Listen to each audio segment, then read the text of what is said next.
One Piece Talent System. West Blue, August Island. In the middle of a street, pirate Captain Rhodes with a huge machete on his shoulder looked at a box of treasures in front of him, and asked several of his pirate subordinates. "Are the treasures here? Almost everything? Good, let's go?" Rhodes nodded with satisfaction and told the pirate subordinate near him to move all the treasure to his ship and plan to leave the island. But, after only walking a few steps, they suddenly found out that at the end of the street, without them knowing, a young man with a leather cap had suddenly appeared. A pistol was hung on his left waist and a short sword on his right waist. He was holding a yellow paper in his hand. He had his head lowered as he was looking at it. Rhodes gave a slight glimpse and thought, "Where did this brat come from? The civilians on this island have long been robbed by them. They were just too scared of them to come out. The pirates did not know where this brat came from and dared to stand in their way. Does he still want to live?"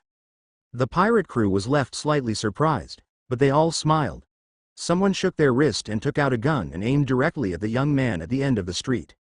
"Hey, kid, if you don't want to die, then get lost." The young man who was at the receiving end of the gun looked up, not looking at the gun pointed at him but directly looking at Captain Rhodes standing next to his crew. "A bounty of 16 million berries, machete, Rhodes?" Rhodes was surprised and said, "Kid, you sure have guts for casually saying my name. Get lost before your father here gets angry." Rhodes raised his chin slightly, showing a trace of arrogance. For the pirates, everything depend upon the bounty placed on them, and the 16 million berries bounty placed on Rhodes is not low in this area of sea. This fact gives him his pride, and that's where his arrogance comes from. "It's good that I didn't get the wrong person."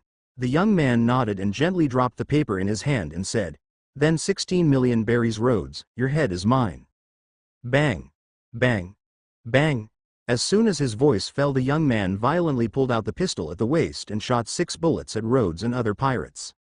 The pirates apparently did not expect the young man would dare to take the initiative even when facing so many of them, but he did, and the speed at which he shot was so fast that they didn't realize until after the shots were fired. The young man fired 6 bullets and 5 pirates fell to the ground.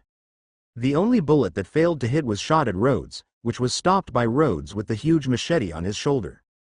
At this time the paper that was thrown away by the young man slowly fell to the ground, and it was a bounty reward order. The wanted character on the paper was the machete, Rhodes. At Rhodes' position, although Rhodes blocked the bullet fired at him, but he had no time to stop other bullets, he watched as his 5 men were all knocked down, his face turning red in anger. "You, damn!" He screamed and waved his huge machete in his hand and rushed up against the youth. The huge machete slammed down, and it was the wind produced from the swing that gave people a kind of feeling. The feeling of splitting in half. However, facing Rhodes' attack, the youth did not panic. He hurriedly put away his pistol and then he put his hands directly in front of him to catch the machete. Courting death. Rhodes sneered at this sight in front of him. His machete was not only huge, but the material that it was made from was very special. It was very hard and extremely heavy. Most people couldn't hold his weapon even if they tried. To dare to catch his machete, he doesn't know if the young man in front of him wanted to live or die. The machete slams down towards the young man. But, almost as soon as the young man's palm touched the blade, Rhodes's face changed, because a strange force suddenly enveloped the entire machete. Kacha! Kacha! The huge machete did not cut down the young man's palm, and it is directly twisted continuously under the influence of that strange force, turned into a twisted shape. Then the strange force continued to spread, and in front of Rhodes' horrified eyes the force covered his hands completely. "Ah!" Rhodes made an earth-shattering scream as the machete that had been twisted into a twist, accompanied by his blood and some distorted boneless meat, spilled over the ground. You! Rhodes fell to the ground and looked at the young man in front of him in horror. "You are Pirate Hunter, Ghost Hand Ross. You guessed it correctly. Unfortunately, there is no prize for you." Ross smiled and pulled out the short sword hanging from his waist. Stepping forward, a sword swept out and a head flew up into the sky with blood. At the same time, there was a crisp electronic sound in the ear of Ross. "The bounty of 16 million berries, machete, Rhodes has been hunted, received rewards, 45 talent proficiency, 1 free talent point." Hearing the electronic sound in his ear, Ross showed a touch of joy on his face. "This is the first time that I had killed a pirate with a bounty of 16 million berries. The reward is really rich and I even got a free talent point." He used to be an intern in another world. 1 year ago, he came to One Piece world inexplicably. He also had a talent system in his mind, and he was able to get talent proficiency points and free talent points by hunting the pirates with a bounty on their head. With this talent system, he has been able to power up in the past year, and now, he could easily deal with even pirates with the bounty of 16 million berries. Ross thought about his system interface, and 3 translucent singular trees that only he could see appeared in front of him. The top of the canopy had 3 names: Living, General, and Battle. Living type talent, which is a variety of messy talents such as sailing, cooking, music, etc. Ross only has a navigation talent from this. The general type of talent has 3 main talents of strength enhancement, agility enhancement, and physical enhancement, plus some minor talents like running, jumping, and flexibility and others. To activate a minor talent, he needs 1 free talent points. To activate a major talent, he needs 2 free talent points. Ross currently only activates 1 major talent of agility enhancement. The final battle type talent has always been Ross's current specialization direction. After opening the battle type talent, the translucent tree was enlarged and the trunk above became a branch. Most of them were gray and dark, and only a small part was golden. The golden color is for the activated talents, and the gray color is for talents that have not been activated yet. At present, Ross has only 3 battle talents: firearms shooting, close combat fighting, and distortion fruit, which are labeled with the proficiency of these 3 talents. Firearms shooting, 50; close combat fighting, 80; distortion fruit, 50. Among them, firearms shooting and close combat fighting are 2 talents with 50 points in proficiency level, 100 points for control level, and maximum value of 200 points. Firearms shooting doesn't need to be raised anymore for now, as the proficiency level is enough. Let's put points in the close combat fighting and raise it to the control level. Ross looked at his 2 talents, firearms shooting and close combat fighting, and quickly made the decision. He looked towards his newly acquired 45 point in the proficiency and decided to put 20 points on close combat fighting talent. Whoosh! When the proficiency of close combat fighting talent reached 100 points, a golden light flashed and the label on the right side of the tree changed from proficiency level to control level. At the same time, Ross felt that his body suddenly became a lot more flexible, and a lot of fighting skills seemed to directly brand themselves into his brains. The remaining 25 points can be put into the distortion fruit. Ross looked at his 3rd talent, distortion fruit, while pondering. Distortion fruit is not the ability activated by the talent system, but he accidentally got it in an extremely dangerous encounter. Due to the crisis at that time, he could only gamble and eat it, without knowing what type of devil fruit it was. But after eating the said fruit, the talent system activated and the battle type talent tree got a huge branch labeled as distortion fruit. The basic ability of this devil fruit is to distort everything that the owner's body touches. Even materials as hard as steel can be easily twisted into a fried dough twist. It seems to be ordinary at first, but in the talent system, it has an extremely powerful evolutionary direction. On this huge branch, there are multiple smaller branches which are the evolutionary direction of the devil fruit, such as light distortion, gravity distortion, and space distortion. Even with all these cheat abilities, there is also an extremely powerful ability, time distortion. To fully fill the distortion fruit talent, it requires a lot of proficiency points. Light distortion, 100; gravity distortion, 300; space distortion, 600. Time distortion, 1000. Unlike firearms shooting and close combat fighting, these extended abilities are additional branches in the tree, so, in order to activate them, it not only requires sufficient proficiency points but also free talent points. Because of this situation, he was surprised to get a free talent point after hunting roads. Counting the 1 free talent point that he didn't use for a long time and now 1 point for hunting roads, Ross now has 2 free talent points. Ross still had 25 proficiency points, and he quickly used them on the distortion fruit. For the promotion of any talent on the talent tree will require proficiency points, and if any talent managed to reach up to 50 or 100 points, then his overall strength will be greatly improved. After hunting a pirate of this level, one can finally put a point in the 1st talent branch of distortion fruit. After putting proficiency points in his fruit, he felt that his control over the devil's fruit has improved a lot. Ross nodded, and there was a hint of anticipation in his eyes. Light distortion. This branch of talent seems to be useless, but it has great growth features such as light distortion to create an illusionary image, doppelgangers, and so on. It can even distort light and directly deprive any enemy of his vision, making it a very strong and useful talent. Unless someone has mastered the observation haki, they will be greatly constrained and limited under light distortion ability. Observation haki. As soon as he thought of the observation haki, Ross couldn't help but look up. At the top of the talent tree, there were 3 talents: observation haki, kenbunshoku haki, armament haki, busashoku haki, and conqueror's haki, haoshoku haki. But these 3 talents were now grayed out, indicating that he has not yet reached the conditions to activate these talents, and what those conditions are he doesn't know. It may be that his free talent points are not enough. It may be that his physical strength is still not up to the level of practicing all 3 types of haki. Just as Ross's eyes glanced at the talent tree and planned to go out, he accidentally discovered that there was a region in which a talent changed from gray to green. Green color means that a talent can be activated. Marine's Rokushiki. Is this talent unlocked? There are 6 talents in this area of Marine's Rokushiki, which are Shave, Soru, Moon Steps, Geppo, Strom Leg, Rankyaku, Iron Blocks, Tekai, Paper Drawing, Kami-e, and Finger Gun, Shigen. Among them, Paper Arts, Kami-e, and Shave, Soru, have become Emerald Green, and other talents Moon Steps, Geppo, Strom Leg, Rankyaku, Iron Blocks, Tekai, and Finger Gun, Shigen, were still gray. Should I raise the points of closed combat fighting to the control level, which will satisfy the activation conditions for Paper Drawing, Kami-e, and Shave, Soru? It seems like my speculation was correct. I will need to have a certain physical strength to meet certain conditions or activate certain specific talents to unlock other talents. Ross secretly nodded and looked at the Paper Drawing, Kami-e, and Shave, Soru, while thinking.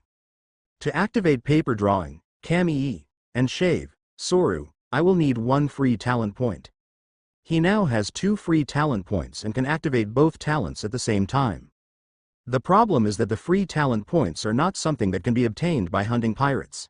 He had hunted 4 or 5 pirates who had a bounty of about 10 million berries in half a year before he got 2 free talent points. Finally, Ross decided to activate the ability Shave, Soru, one of the 6 technique of Marine's Rokushiki. Shave, Soru, is a kind of high-speed moving body technique, whereas Paper Drawing, Kami-e, is a kind of dodging technique. If a situation is really dangerous, he can escape with Shave, Soru. It is impossible to activate Paper Drawing, Kami-e, in the process of running away. He has left behind a free talent point as a reserve, so that if the distortion fruit's proficiency ever reaches the limit, and if he isn't able to activate light distortion ability, it would be a very embarrassing situation. Whoosh! After adding 1 free talent point to the emerald green colored branches of Shave, Soru, the branch quickly flashed and suddenly turned into a golden color, while at the same time a force was quickly poured into Ross's body. Ross closed his eyes and his eyeballs continued to rotate. Only a few seconds have passed, but for Ross, it seemed like he had trained continuously for 3 whole months. When he opened his eyes, Soru's steps were already deeply imprinted into his bones and memories. Ross breathed a sigh of relief and immediately tried it. Soru. Ross's entire body seems to disappear suddenly. With very fast and outrageous speed, he rushed out. He was so fast that ordinary people can't even see him. After practicing Shave, Soru, for a few more times, Ross returned to his original position while breathing slightly harder, and in his eyes, there was a little hesitation. While in the state of Shave, Soru, the speed at which I can move is at least 2 or 3 times more than my normal speed, but the physical exertion required is also several times more than in his normal speed. But the overall performance is quite good and satisfying. In agility enhancement in the general type talent point, his speed is very fast. With the help of Shave, Soru, pirates with less than 20 million bounty would not be able to do anything to him. They could wait to be killed, and would not know how to respond to his speed. I guess it's time to go now. Ross' breath became steady and he grabbed Rhodes' head, which is worth 16 million berries, left the street and soon came to the shore. 2 boats were docked on the shore. One was slightly larger, with a pirate flag hanging, and the other was a little smaller. It was Ross's boat. The pirate ship was naturally the ship of the Machete Pirates. There were 2 pirates left from the original crew on the ship, but Ross had already cleaned them up when he arrived. Paw! Ross threw Rhodes's head on his boat, jumped on it with a light leap. He then skillfully untied the rope, hoisted up the sail and paddled away. In the living type talent branch, The only thing he has is sailing. After all, this is the world of One Piece. He would in a very difficult situation if he doesn't know sailing. Ross was located in the Ukisa Sea area. The islands here were much more densely distributed. It was one of the 5 biggest sea areas of West Blue. Although it's only a sea area of West Blue, the pirates in this area were much stronger than East Blue. The bounty of the strongest pirates in this part of the sea can go up 35 million berries, and there are many pirates with the bounty of 20 million berries. However, so far only 4 pirates, whose bounty exceeds 10 million berries, were killed by him. The present age is the great age of pirates that started 10 years ago. Although Yonko, 4 emperors, have already formed their own territories, the 7 warlords of the sea were still scattered and has not yet formed social order. For Ross, who want to punch Yonko, 4 emperors, and Shichibukai and kick the marine Gorosei, 5 elder stars, he still has a long way to go. After half a day, Ross came to an island closest to him with a marine base division on it. The island was not very big. There is only one small town on the island, which is where he often spends his time. That is, Ghost Hand Ross. Residents in the town saw Ross walking into the town from the shore, and they all showed a frightened expression. Some people took their children back home and some people closed their door tightly. Pirate hunter job that involves hunting pirates is not a very glamorous job compared to being a marine. After all, most of the pirate hunters are in this business to acquire some money. Ross didn't care about it. He didn't like pirates, and he didn't like marine. The pirates had no place to go. They were running on the sea chased by marine. Marine had to obey orders, and their orders restricted them everywhere.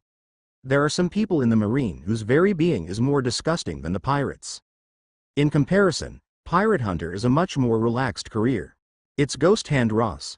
Why has he come here again? It seems like it has only been less than half a month since he was here. Ross's arrival made the Marine Division appear chaotic, and countless Marines were alarmed. Many recruits and military sergeants saw the head in Ross's hand, and their faces showed a bit of fear. Their forehead had beads of sweat on them, and they swallowed their saliva from time to time. Not long after he came to the base, the highest chief of the Marine Division, Captain Moby, came to the hall wearing a marine cloak with the word Justice. Who is it this time? Captain Moby calmed down, but his expression didn't look so good. Their marine base has not been able to catch any pirates with a bounty of more than 10 million berries for 2 or 3 months. On the other hand, Ross, a pirate hunter, had completed 3 such bounties in just 2 months. He had done what thousands of marines couldn't do. Although the murderous pirates being killed is a good thing, but this kind of thing often symbolizes their incompetence as a marine, that they actually need to rely on a pirate hunter to kill the pirates. Machete Rhodes' bounty of 16 million berries.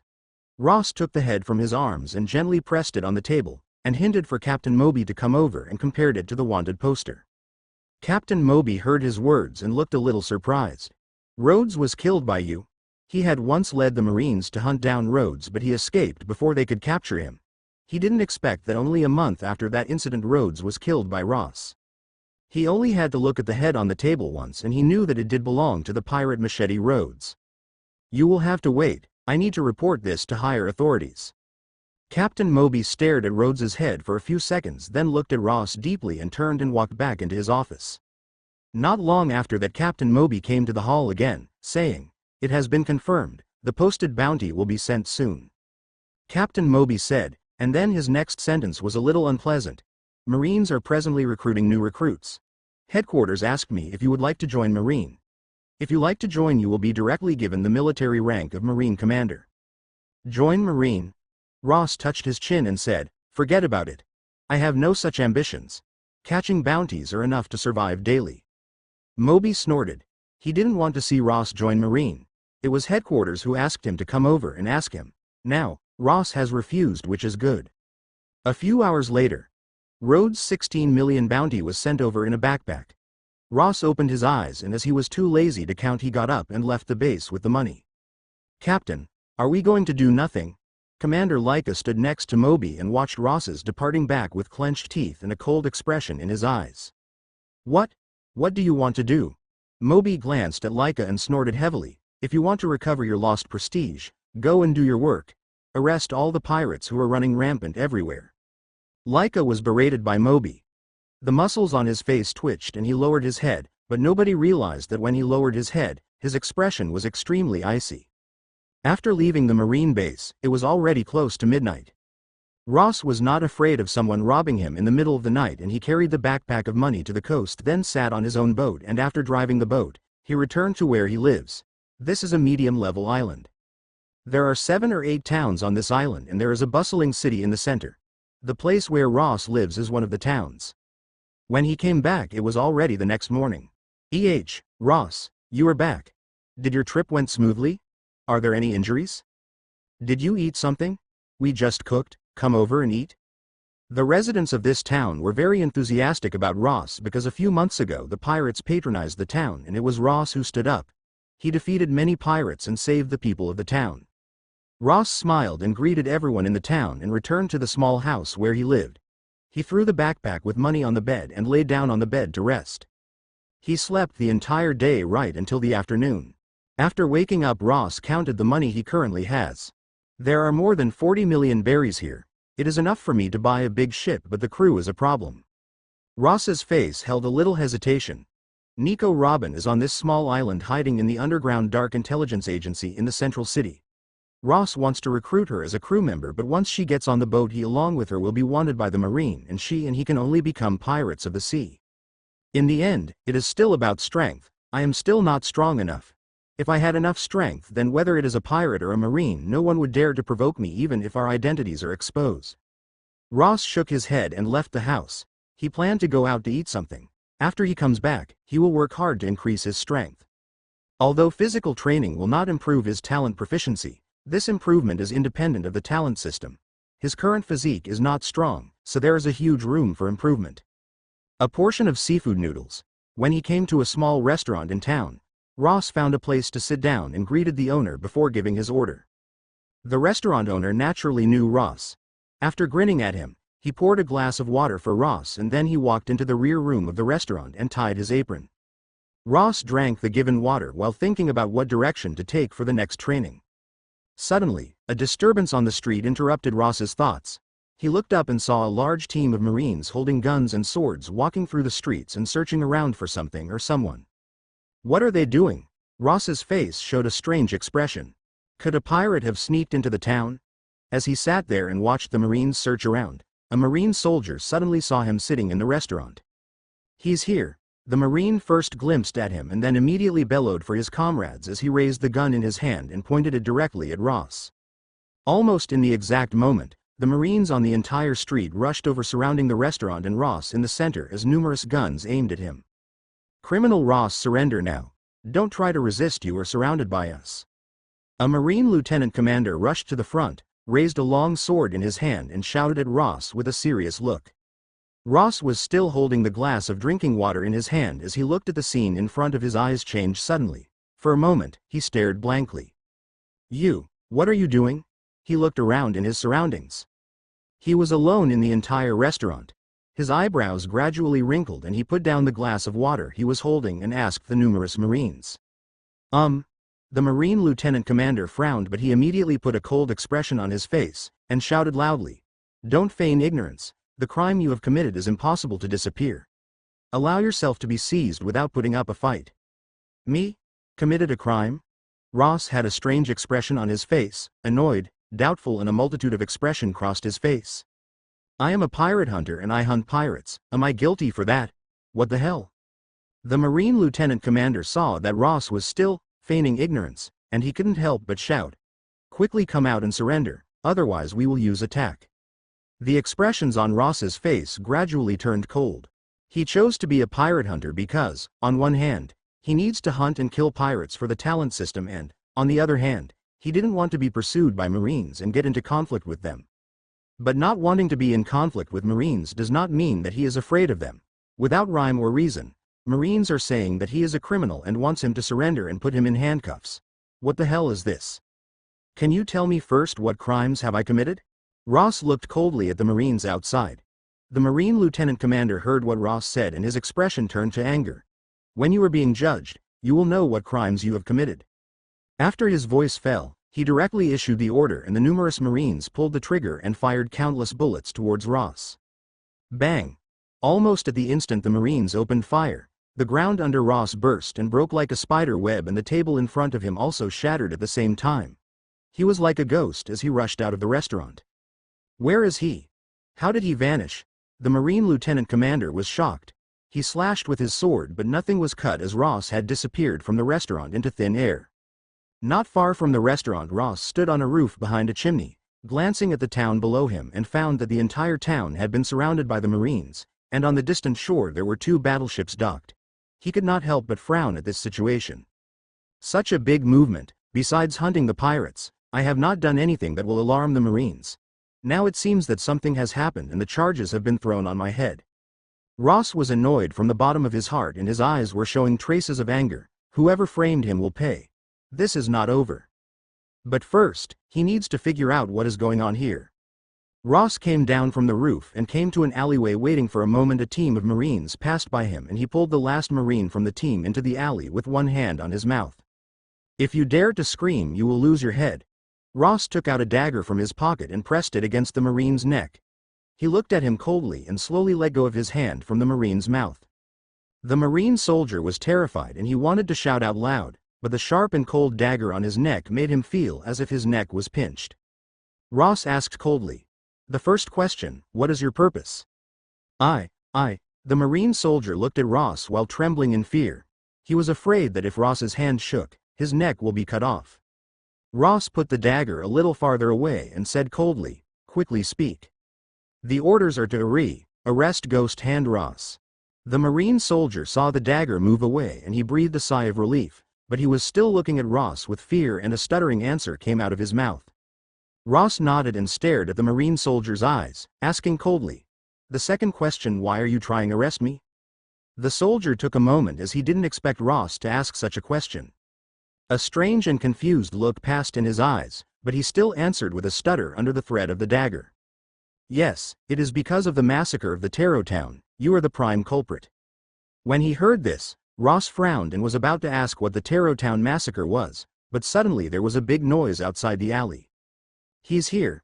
Seeing that he has been discovered by Marine, Ross was too lazy to ask again. He was obviously bewildered that he was framed for Taro town massacre. As for what the Taro town massacre was, he knew of a place where he can ask about it. Whiz. Ross once again uses shave, Soru, and his body flashed and disappeared into an alleyway, leaving behind the Marine soldier who had just survived a disaster. He leaned against the wall with a puzzled and doubtful expression. He doesn't know why we want to arrest him. The West Blue's Marines were completely different from the original works East Blue Marine. In the original works East Blue, after catching a big pirate with a bounty of 1,500 million berries, you can directly rise to the captain level from a military officer. The reason for that is that in the East Blue the highest bounty a pirate have is only at 20 million berries. But, in the West Blue, the highest bounty pirates can have gone as high as 50 million berries. Even in this sea area where Ross is currently located, the highest bounty is more than 30 million berries. Therefore, West Blue's Marines face much more difficulty in promoting than East Blue Marines. That is to say, the overall strength of West Blue Marines is much larger than East Blue Marines, and the Marines in the West Blue are stronger than any 4 seas except for the Grand Line. If any pirate with a bounty of 20 million or so meets a Marine captain, he will basically turn around and ran away, because the possibility of his escaping is very high, as it is almost impossible to win against such Marine, because each Marine captain has at least arrested pirates having a bounty of 30 million berries. But, after Ross selected shaving Soru, this talent, his strength is enough to overcome any of the average pirates having a bounty of 30 million berries.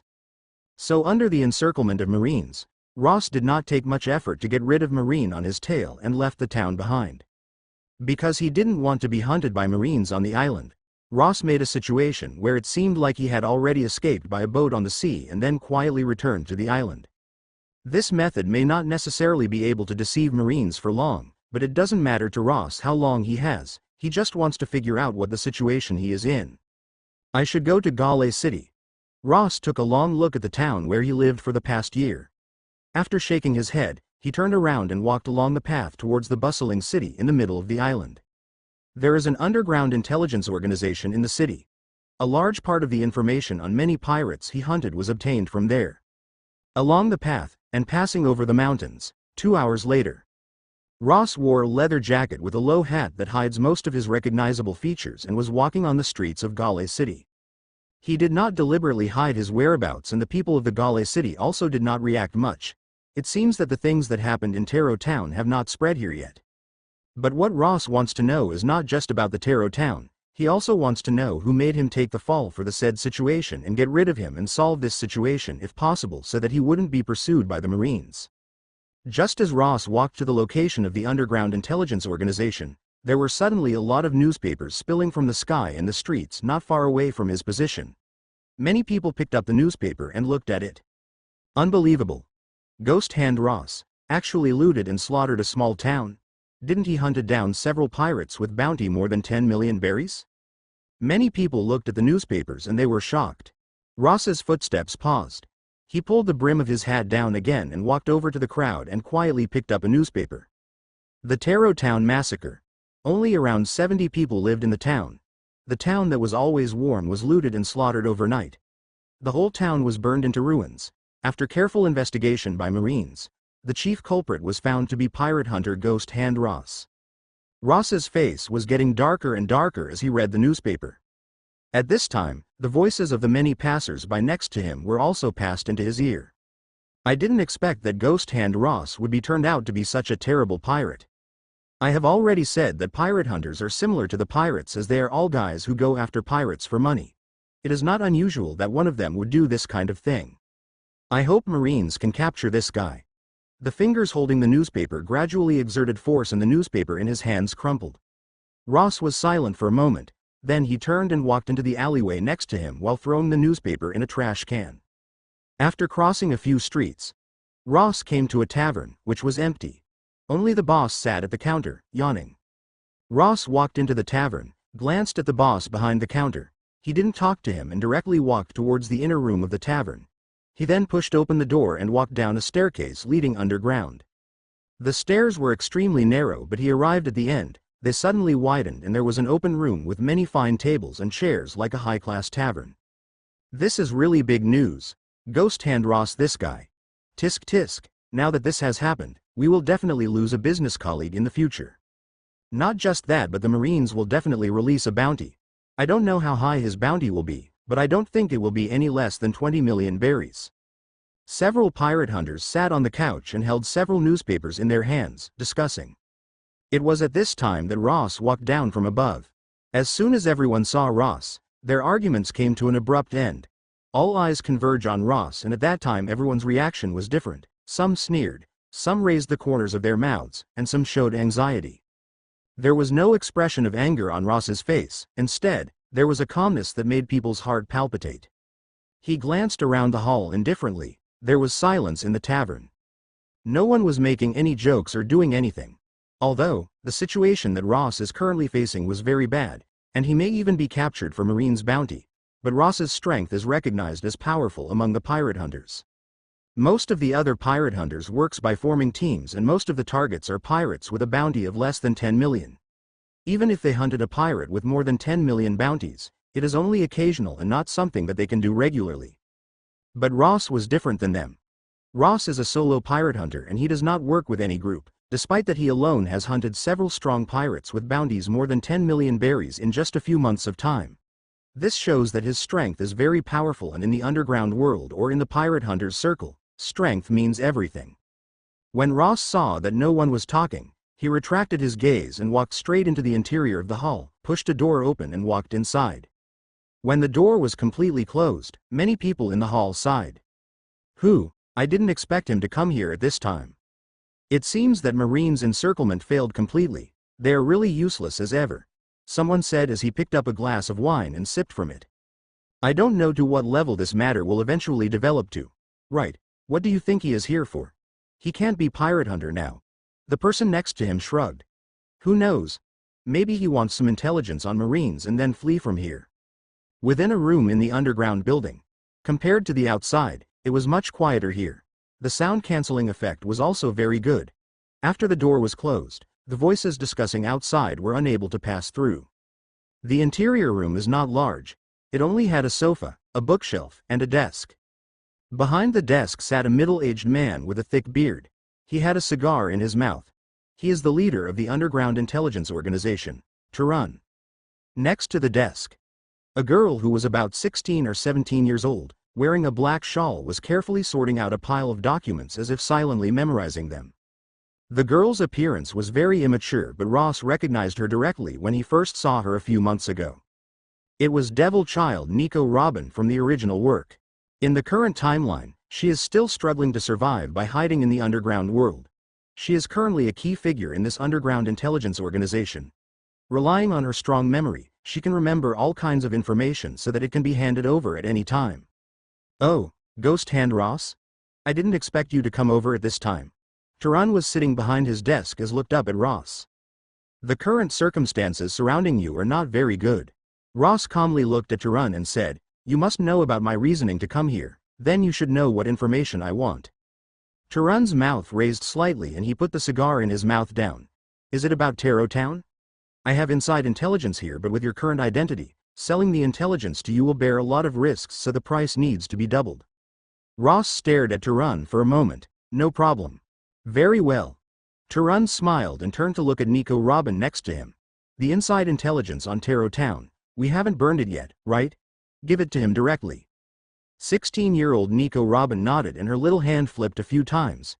Soon, she took out 2 sheets of paper and walked over to Ross to hand the paper.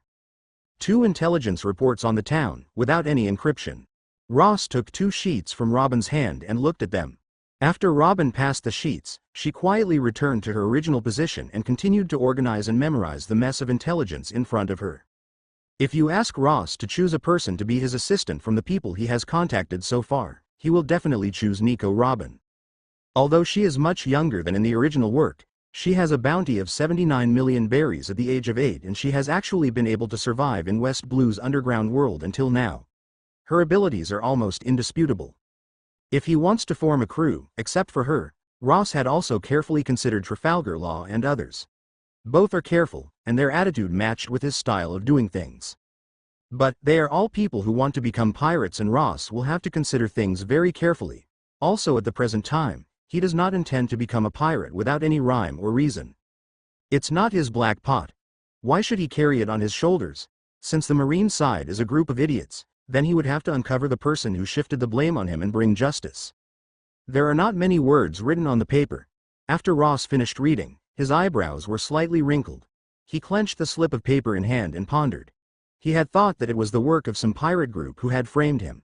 But he didn't expect that instead of pirates, it involves the underground criminal syndicate's forces of West Blue. Capone family is the criminal syndicate family of Capone Bead, one of the supernovas in the original work. Ross thought for a moment and gradually his face turned cold.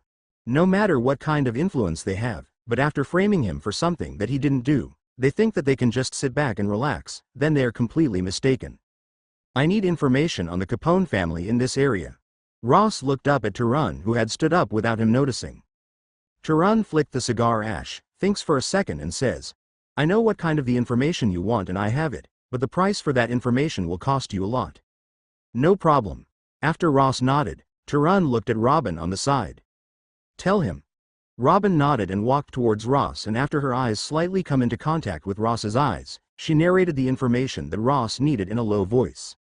After Ross wrote down the information, he took out a few stacks of money from his backpack and threw it to Turan. After that he turned and left. Robin's eyes stayed on Ross's back for a few seconds before returning back to the stack of intelligence files on the table. Ross left the inner room, and under the different gazes of the numerous pirate hunters in the outside side, he left the underground base. Something unexpected happened to Ross as he ran into a patrol of Marines who were inspecting in all directions, just as he came out of the base. "Ghost Hand Ross is here." Someone screamed, and immediately there were several guns aimed at Ross and they fired. Ross did not have Marine's Rokushiki Tekai, iron body, nor armament hockey in his possession. Even ordinary firepower can cause certain damage to him. Annoying. Ross stepped his foot on the ground and flashed into the opposite alleyway. He was really annoyed with this group of Marines who were chasing after him. He had the idea of destroying all the Marines, but he repressed that idea down. Whiz. Ross was rushing in the alleyway, and suddenly there was a figure dressed in the Marine costume racing after him at the same speed as him. "Ghost Hand Ross, quickly allow yourself to be captured without putting up a fight. You will not be able to escape today." The man was one of the commander at the nearby Marine base. He had defeated and arrested pirates with the bounty of 1800 million berries. Surprisingly, he can also use Shave, Soru, of Marine's Rokushiki. He can even use Shave, Soru. Ross glanced back at the Marine commander from the corner of his eyes.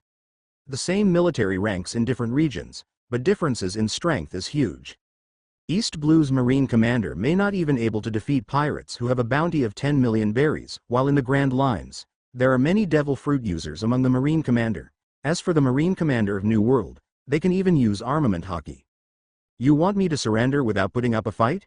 After the Marine commander had chased him to a street, he suddenly roared and his entire body charged at Ross's back and suddenly punched. Ross turned around impatiently and received the punch. I have other things to do. I have no time to accompany you Marines to play, so get lost. Boom. Both of their fists collided with each other. The strength possessed by Marine commander was weaker than Ross, so he takes 2 steps back while his entire arm was numb. Ross spread out both of his hands and swept over the wall on one side of the alleyway. The walls suddenly twisted and collapsed, and smashed down directly in Marine commander's face. When the Marine commander saw this, his pupils shrank slightly and when he rushed out of the collapsed wall, Ross had already disappeared. Sure enough, he is a devil fruit user and twisting the wall, no wonder they call him Ghost Hand. The commander looked at the distorted wall and his mind wandered back to the punch Ross threw. His forehead was overflowing with a cold sweat and he was a little scared from the bottom of his heart. Even though Marine had laid a tight pursuit circle on the island, and bombarded the guns on Ross, making him cut a sorry figure, but with the Marine's Rokushiki Shave, Soru, he still rushed out of the encirclement. His ship was already gone. He directly stole a small boat on the side while dropped down hundreds of thousands of berries, then he left the island by boat. The information given to him by Robin about Capone mafias in this sea area was very detailed, specifically the detailed location of the base built by Capone family in this sea area. Hague Island. This island is not far from the place where Ross was located. It's about 2 days' journey. Ross had once gone to that island when he was hunting pirates and was not unfamiliar to it. Sailing all the way into the sea, he would no longer be pursued by Marine. Even if they are obviously Marines, they cannot easily lock onto Ross' position in the vast sea and chase him. If they could reach that level, then the pirates will not be spread unchecked in this world. However, in the process of sailing something unpleasant happened. It was when a news bird landed on his boat with newspaper. He had bought a newspaper and found out his new bounty poster. Ghost Hand Ross, dead or alive, 22 million berries. Marines really took swift action. Ross has often been hunting pirates everywhere around this time. Very rarely does bounty posters leave his hand. But now holding his own bounty poster, he feels very bad. Being issued a bounty for arrest by Marines and being pursued all over the sea by them is a particularly annoying thing for Ross, so he has never wanted this situation to occur. And now there is an even more serious problem. In this situation, even if he destroys Capone Mafia and throws the truth at Marines, would they retract his bounty order? At these thoughts, Ross's face gradually became gloomy. He finally took a deep breath. In any case, he had to go to Hague Town and see who had got him into such a troublesome situation, as they had already touched his bottom line. Hague Town.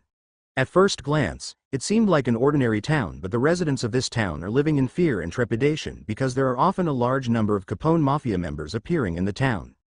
These gangsters collude with local authorities and even have inside trading with Marines. Many times they arbitrarily kill and set fire to anything they hate, and Marine only do a symbolic inspection. Center of the town. In a building which has a simple exterior but very luxurious interior. In a hall on the top floor of the building, a tall fat man wearing a black suit was sitting there watching the information in his hand that had just been sent to him. He shook his head while looking at the report with disdain. Marines are still useless as always. If you had surrounded the place in advance, then you can't let a pirate hunter escape. That is just pathetic. The man saying this is Capone Lecky. He is one of several high-level members of the criminal syndicate Capone family and is responsible for the development of his underground organization in this area. A man in a black suit with glasses stood next to him and said, "The strength possessed by Ghost Hand Ross was a bit unexpected. Leader, do you think that this will involve us?" "What involvement?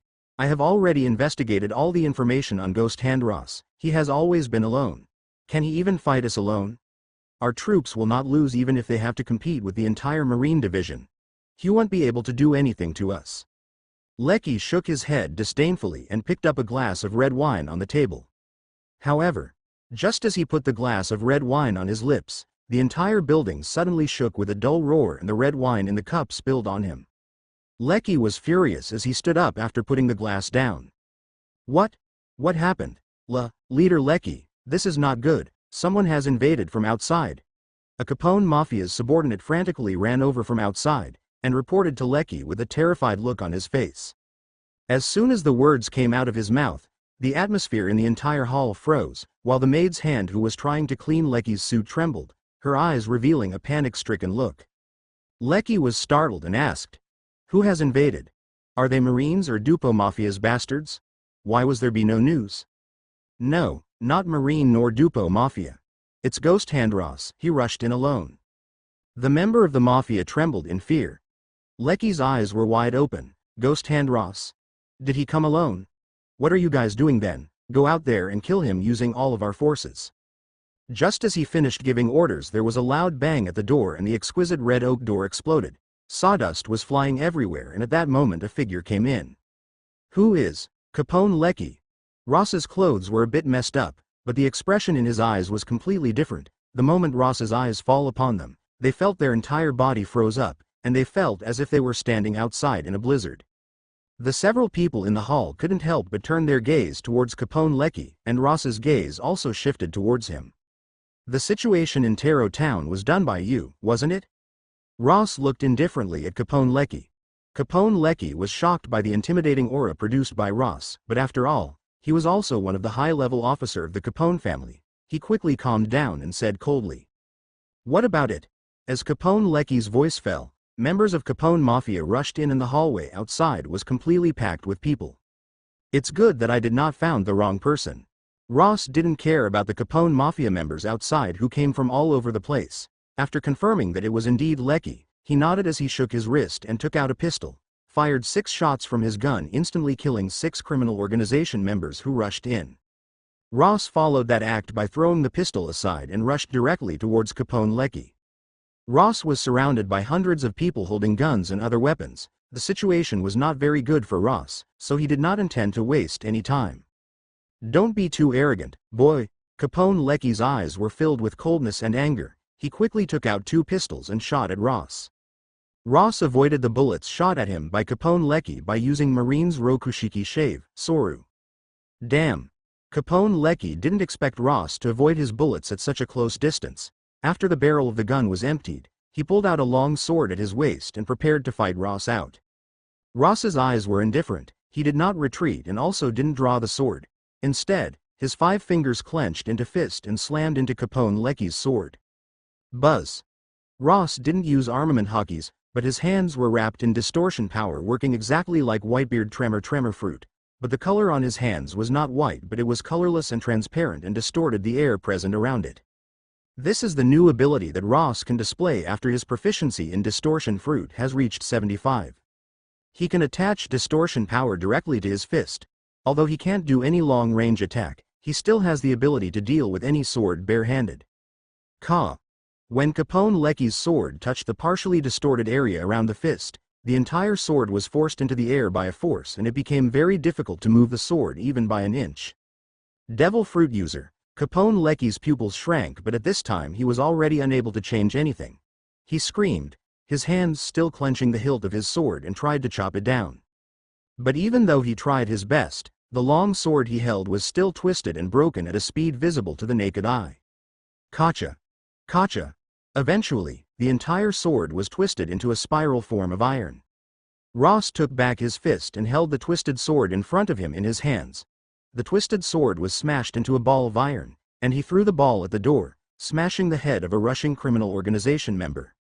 Capone Lecky's was finally frightened. He flinched as he took a step back. He saw a window and rushed toward it, planning to jump out of it to escape, but was stopped. Ross suddenly appeared behind him, pulling his collar and pressed him against the wall. "Tell your men to get out," Ross's indifference said. Capone Lecky, as the high-level officer of the Capone family, has experienced big and small fights many times, but it was the first time he had seen someone rushing into his base alone and take control of it like this. Feeling the hand that was pressed on his neck, He realized that there was no strange power to it, but fear begins to spread in Capone Lecky's heart as he remembers the scene of his own sword that was twisted into a spiral iron piece. Don't come in. You all go out," he shouted. Many members of the criminal organization looked at each other blankly before going out one by one. Ross glanced at the door and slowly returned his gaze towards Capone Lecky, his hand still holding his neck, and pressed him against the wall. "No one is going bother us now. What are you doing? I can give you money if that is what you want, just name the price." For Capone Lecky, at this moment the most important thing is his own life. Since Ross is pirate hunter, in his opinion he would want nothing but money. "No, I am not interested in money." Ross shook his head, released Capone Lecky, took a piece of paper from his arms, and threw a recording device at him. "I don't like being a scapegoat for others. The Taro Town incident has nothing to do with me. I need you to tell the truth to the Marines." When he heard Ross, Capone Lecky suddenly looked at him. He looked at the pen and paper that Ross threw on the floor and suddenly shook his head. "It turns out that you want this. Sorry, even if I did this, it wouldn't work, because I didn't do this, I didn't frame you." "Not done by you. What do you mean?" Ross's brow was slightly wrinkled. Capone Lecky raised his mouth slightly and said, "Want to know who is behind this? I can tell, ah." He didn't finish the word as the muscles on the whole arm were twisted into a terrible curve, and a terrifying sound was emitted as his muscles collapsed. "Who did it?" Ross asked indifferently. "You, damn it." Capone Lecky's was frightened and angry. He cursed at Ross but was only able to complete half of the sentence before he looked in Ross's eyes and suddenly stopped. In the face of death, he eventually retreated and his tone weakened as he slowly said, "It's Marine Commander Leica. This is what he proposed. All of the specific things were done by Marine and have nothing to do with me." There was silence in the air. "Marine Commander Leica," Ross muttered in a low voice. The expressions on his face couldn't be described in words, and he looked at Capone Lecky, suddenly shaking his wrist. Gotcha. One of Capone Lecky's arms was twisted into a twist, and the flesh and blood cracked. It was terrible, and he almost passed out from the intense pain. "I want to hear the truth," Ross's indifference said. Under the pain, Capone Lecky couldn't help but curse and said, You damn bastard, I am telling the truth." "Are you?" Ross's backhanded him, and the other arm of Capone Lecky twisted again.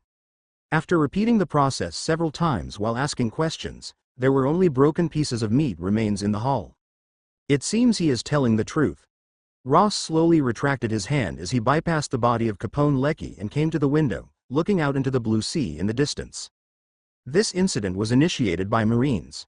Ross already suspected this from the beginning. After all, this kind of thing is too big.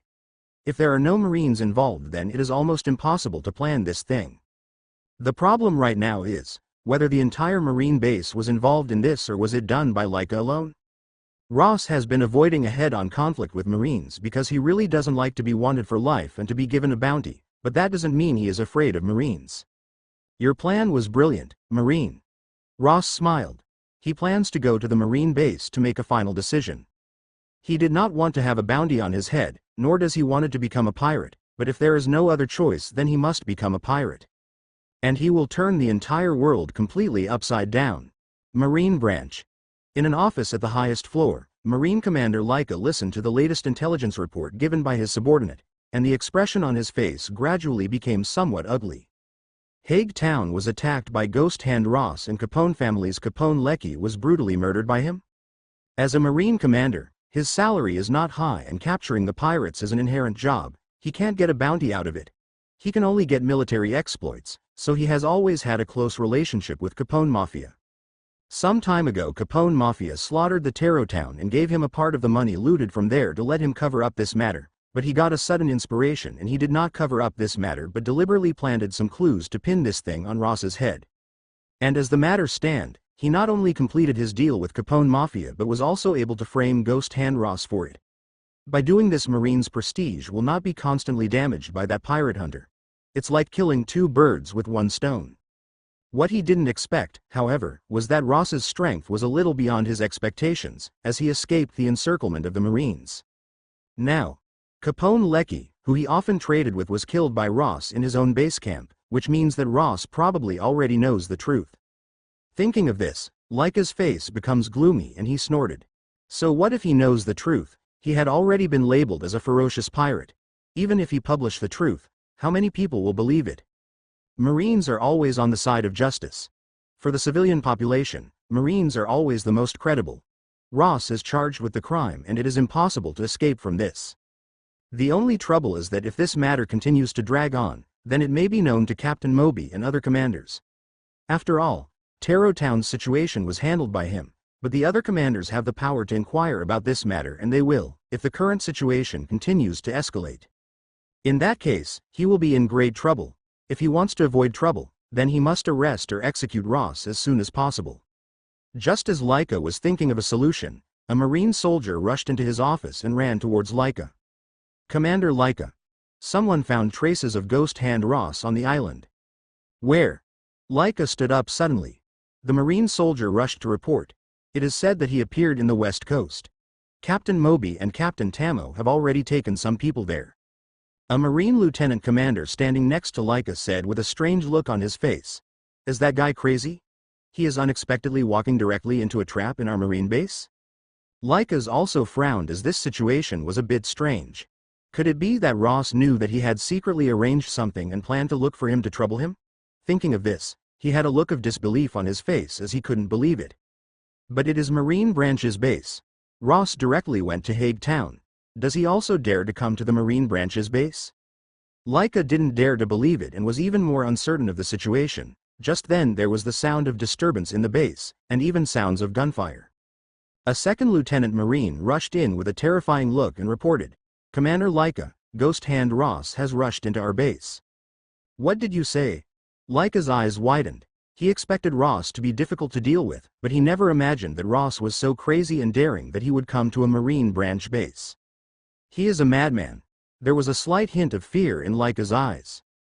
"He can sit in the position of the commander, so of course, he has the strength to back up his position and he has also fought with many dangerous pirates, but someone like Ross who dared to come to the Marine Branch base to find him. He has never met someone like that before." "Did you notify Captain Moby?" The current situation had been notified to Captain Moby and others and they're currently rushing back here. "But I'm afraid that they wouldn't be able to reach here in time." Laika pressed down the fear in his heart. He bit his teeth and yelled at his subordinates. "How many people are there at the base? Gather them all, and kill Ghost Hand Ross at all costs." "Yes." The second Lieutenant Marine responded and rushed out.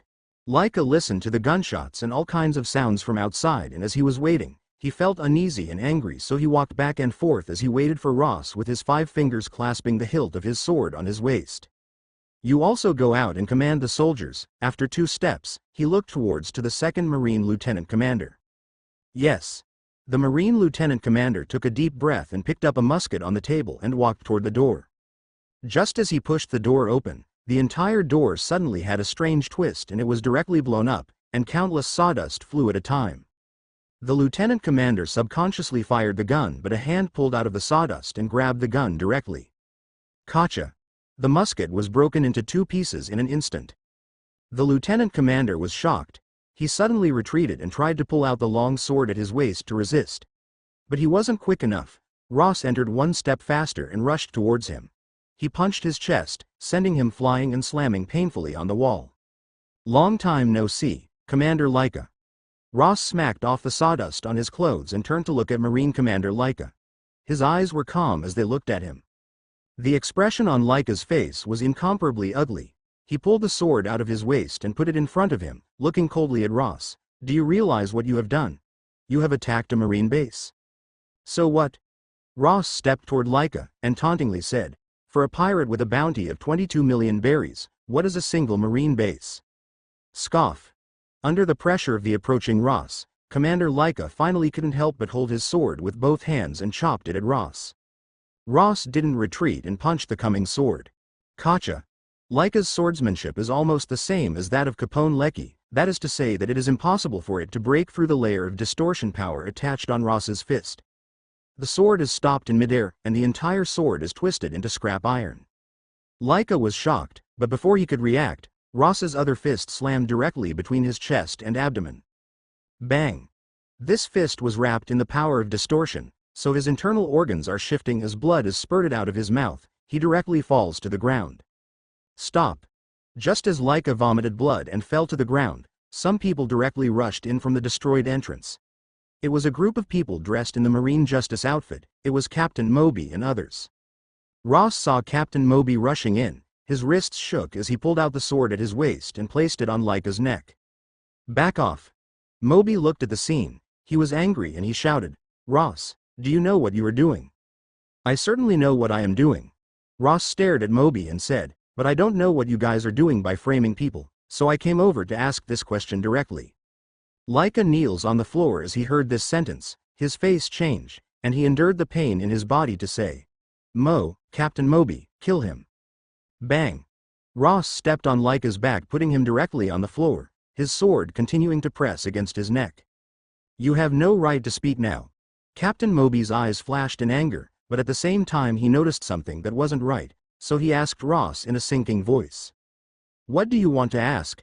The first question, "Are you also involved in the Taro Town incident with him?" Ross did not intend to beat around the bush. Moby frowned and didn't answer, but asked, "What about Taro Town? What do you mean?" Ross stared at Moby for a while, reached into his sleeves, and threw the recording at Moby. Moby took the recording device and frowned, and it quickly played the talk between Ross and Capone Lecky. As their conversation was broadcasted, Captain Moby, who was present at the scene, and several commanders suddenly looked at each other. Obviously, they did not expect this kind of thing. "Damn." Moby's face showed a very angry expression, staring at Laika, who was being stepped on by Ross, and he wished that he could cut Laika's head with his own sword. The expressions of several commanders' colonels were also darkening. As for the officers and soldiers, they all felt as if they were listening to a fantasy story. "Lieutenant Commander, take everyone out." When Moby heard half of the conversation, he directly pressed pause the recording device and gave a command, letting Lieutenant Commander take all the Marine soldiers out of the room. He looked up at Ross and said, "I have neglected this matter, but things have already gotten to this point, so I can't provide an explanation for you. I need to report this to my superior." Ross stood there calmly and didn't talk. Moby took a deep breath as turned and walked out of the room, went to his office, dialed Den Den Mushi on the table, and quickly connected to the Marine headquarters. "Is it Rear Admiral Strawberry? I have something to report to him." Marine headquarters. This is the core of Marine's power, and it controls the numerous Marine bases and Marine divisions spread across the entire sea. In a large office on the second floor, which is responsible for connecting the various Marine branch bases, receiving their reports and issuing various instructions. How can there be such a thing? Listening to the report from the West Blue Marine branch, Strawberry's narrowed eyes jerked open and his face changed. Although it is only a divisional thing, this kind of thing can involve Marine's prestige and face. Once it is not handled well, it will cause a lot of trouble for them. He quickly stood up and walked to a separate office next to him. "Vice Admiral Doberman, there is a troublesome matter here."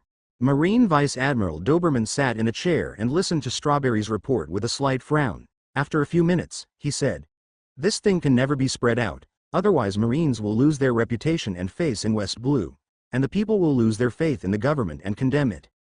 "Then how should we proceed?" Strawberry inquired in a low voice. Doberman hesitated slightly before revealing a hint of indifference on his face, saying, "Clear everything, execute this matter, and after that the report that was going to be reported is that the murderer was killed on the spot under the pursuit of Marines, and Commander Laika died fighting the murderer." Although Strawberry guessed that Doberman might decide this way, he couldn't help but say, "But that Ross didn't do." "The bounty orders have already been sent. Are you planning to report it to the government and let the government withdraw it?" Doberman interrupted Strawberry's words and said with an indifferent gaze, "It's just a pirate hunter. Compared with Marine's prestige, you should be clear about what is more important." Strawberry's expression changed a few times, and finally, he sighed and complied with the orders and left Doberman's office. Doberman shook his head and continued to browse the documents on the table. Complete execution? After receiving the order from Marine headquarters, Moby did not reveal any unexpected expression on his face. In fact, he also decided to do the same, because only by doing so can the impact of this matter be minimized. For Ross, a little pirate hunter, it's almost impossible for Marine to admit their wrongs and take back the wanted order. After hanging up the Den Den Mushi, Moby's expression became completely indifferent as he left the room and returned to the office of Commander Laika where Ross was. The atmosphere in Commander Laika's office was very strange. Ross was stepping on Commander Laika's back as he stands there calmly, while the other commanders had confused, embarrassed look on their face. Originally they thought that Ross was a murderer who slaughtered an entire town. They did not expect this to be led by Laika and Capone Mafia, and Laika even framed him. Captain Moby. Seeing Moby's return, several restless commanders turned around and looked at him at the same time, waiting for Moby to announce their superior's orders and decision. Moby walked slowly to the front of the crowd, looking at the Ross who stood on Laika, and said, "The headquarter has given their orders." Whiz. At the moment when his voice fell, Moby suddenly moved and he pulled out the long sword at his waist as he rushed toward Ross. The power of this sword is far stronger than Laika and Capone Lecky, and the tip of the sword even overflows with faint sword energy. Ross retreated to the edge of the room, avoiding the sword. However, Laika was not so lucky, as he was already in the attack range of Moby's sword and he was directly split into two halves. Startled by the sudden change, many commanders who were present did not have any time to respond. Captain Moby. Headquarters order, everyone directly involved in this matter is to be executed. Seeing that Ross had avoided his attack, he did not pursue him immediately. Instead, he announced the order given by the Marine headquarters to several of his subordinate commanders. Several Marine commanders looked at each other in dismay. Ross is not a murderer, but if they carefully think about it, how can Marine and the government recover the already issued bounty for a pirate hunter? What a brilliant scene. Ross stood by the wall and spoke. His mouth twitched slightly as if he was laughing, and he seemed to ridicule the Marines. This expression made the few commander in the room shudder for some inexplicable reason. Then, starting today, I am a pirate. Moby looked at Ross with a cold face and said, "You can't leave here today. There is Laika who has framed you dead.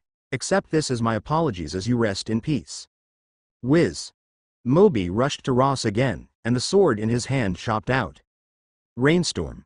His sword was wrapped up in weak sword energy as he waved it up and down, like a storm, covering Ross in the center. He did not give Ross any time and space to dodge. Ash planned to directly kill Ross, who had his back pressed against the wall.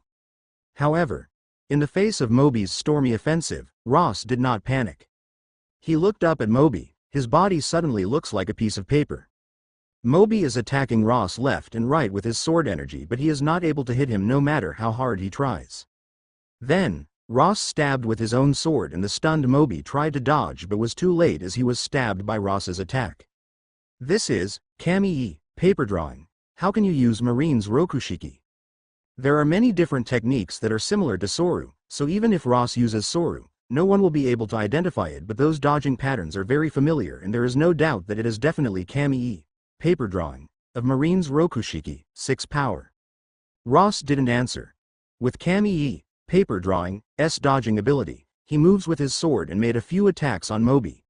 He started the distortion fruit ability and twisted the two swords together, turning them into a few sections of scrap iron. Bang! Ross punched out and Moby subconsciously crossed his arms in front of him, and when Ross's fist connected with his arms, a sharp pain suddenly came from them.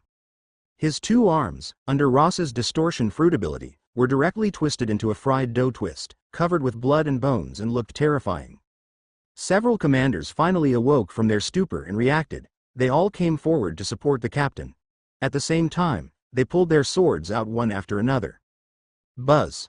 Ross's arms jerked up and the ability of distortion fruit was fully launched. All the swords and fists that held them were completely stopped in midair, and then the power of distortion exploded. All swords collapsed. Ross stared indifferently at Captain Moby, who was shocked.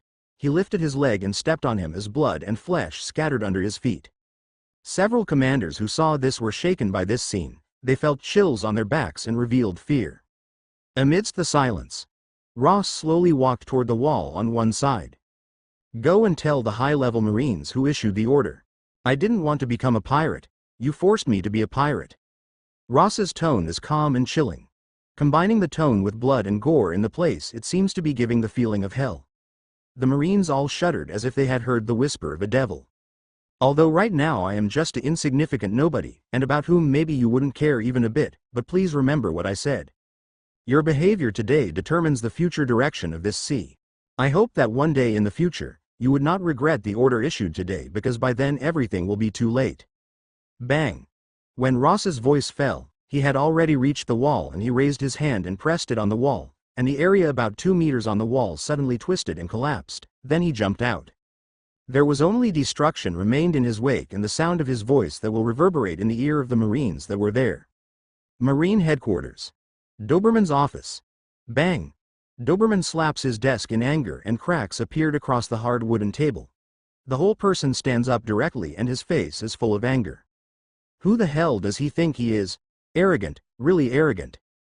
Although there are countless pirates in the sea, he has handled many ferocious pirates as vice admiral, but there are not many who would dare to go against the Marine headquarters, and those who do, most of them are from the New World. A little nobody pirate hunter from West Blue dares to talk like that, he must really be insane. Vice Admiral Doberman, the strength possessed by this ghost hand Ross is not something that West Blue's Marine divisions can handle. How do we deal with him? Strawberry stood in front of Doberman's desk and asked with a cold expression. He had some sympathy with Ross at the beginning, but after killing Moby and blatant disregard of Marine executives, his sympathy turned into anger. Doberman took a heavy breath and pressed the anger in his heart down. He coldly said, "Notify all the branch bases of West Blue, put Ghost Hand Ross on the list of dangerous pirates, and hand his information over to all branches." Yes. Strawberry nodded in silence. Branch heads of every West Blue branches are different. There are some bases which have a rear admiral as a commanding officer. Rear admirals are strong. They are one of the main forces of the headquarter and they are released by the headquarter to the four seas. Their strength is enough to suppress the area where they are located. In the face of the giant colossus which are Marine and world government, all arguments are in vain. Compared to Ross, it is obviously easier for people to believe in the world government and Marine and they will believe in the government's news report. Marine represents world government, so it is easy enough for them to distort the truth and present what they want to the world. Arguing, protesting, everything is useless. So from the moment Captain Moby tried to kill him, Ross had already made a decision. Since Marine executives decided to brand him as a pirate, then he wouldn't let them down. In order to quickly defeat Captain Moby, Ross learned kami-e, paper drawing, in Marine's Rokushiki. Although it took one free talent point, the effect was also significant as he quickly killed Moby and he did not fall into the situation where he was surrounded by Marines. After rushing out of the Marine branch, Ross came to the south bank of the island, where his boat was docked. "I don't know how Marine will declare my crimes." Ross rowed off the coast and looked at the boundless sea and shook his head. It did not matter. From today's on he is the captain of the Ghost Hand Pirates. After today, Marine will probably increase my bounty, and they will start to encircle and hunt for me in the West Blue area. It is even possible for them to send a rear admiral in their fleet. If I run around without any information, it will be easy for me to fall into an ambush and encirclement. Ross did not hesitate. Since he has become a pirate, he will have to face the pursuit of Marines. It is obviously impossible to rely on this small boat. He needs a ship of medium size or above, and he also needs various pieces of information. For him, there are two routes to become strong. One is to get strong on his own. The other is to kill pirates. And to kill pirates he needs information on them. Thus, the first crew member that he needed became very clear. Hiding in the dark underground world, and knows a lot of intelligence, Nico Robin. Then let's go to Gale City. Gale City, Underground Intelligence Organization Base. Nico Robin is standing beside a desk, reorganizing and remembering the intelligence on the table. She passed the archaeological doctoral exam at the age of 8, and her memory and analytical skills are almost indisputable. In the months of working for this intelligence organization, no matter how complicated the intelligence was, she could quickly remember it, and as soon as someone asks her about it, she can tell it to them immediately from her nearly photographic memory. All recorded. Robin put down the last paper and closed her eyes slightly. After a few seconds, she opened them again and nodded at Turan sitting at his desk. Turan took a sip of coffee from the cup and nodded with satisfaction. "Good, go and burn these intelligence reports." Giving shelter to Devil Child Nico Robin, who has a bounty of up to 79 million berries, is not a small risk for him, but Robin's ability in intelligence processing really makes him satisfied. Otherwise, he would have already thrown Robin to Marines and received the bounty. Robin grabbed the pieces of paper on the table and walked to the side, quickly disposing of these intelligence reports and then returning to her place. "If I remember correctly, you should be 16 now." Turan looked at Robin with a teacup in his hand. "Yes," Robin nodded. Turan rested leisurely on the back of the chair and the corner of his mouth raised with a little curve. He said, "It's a good age. If it was not for the bounty of 79 million berries on your head, you would be a perfect assistant." Robin was silent. Turan looked at Robins and slowly lowered the teacup and asked, "In addition to organizing the intelligence reports, what else can you do? Can you dance?" "I cannot." Robin shook her head. "That's boring." Turan stood up, his eyes on Robin's body as he slowly walked over to her and tried to touch Robin's chin with his finger. Robin's face changed slightly and she took a half step back. After Robin backed away, his fingers couldn't touch her chin. Turan halted his movements as a frown appeared on his face. He took back his fingers which were in the air and said with a lecherous look in his eyes, "Take off your clothes, Nico." Robin. "What?" Robin was stunned. Turan saw Robin's in a dazed state and said again with more force in his tone, "I told you to take your clothes off, you didn't hear me?" This request, Robin's pupils shrank as she took a step back. She didn't know how to deal with it.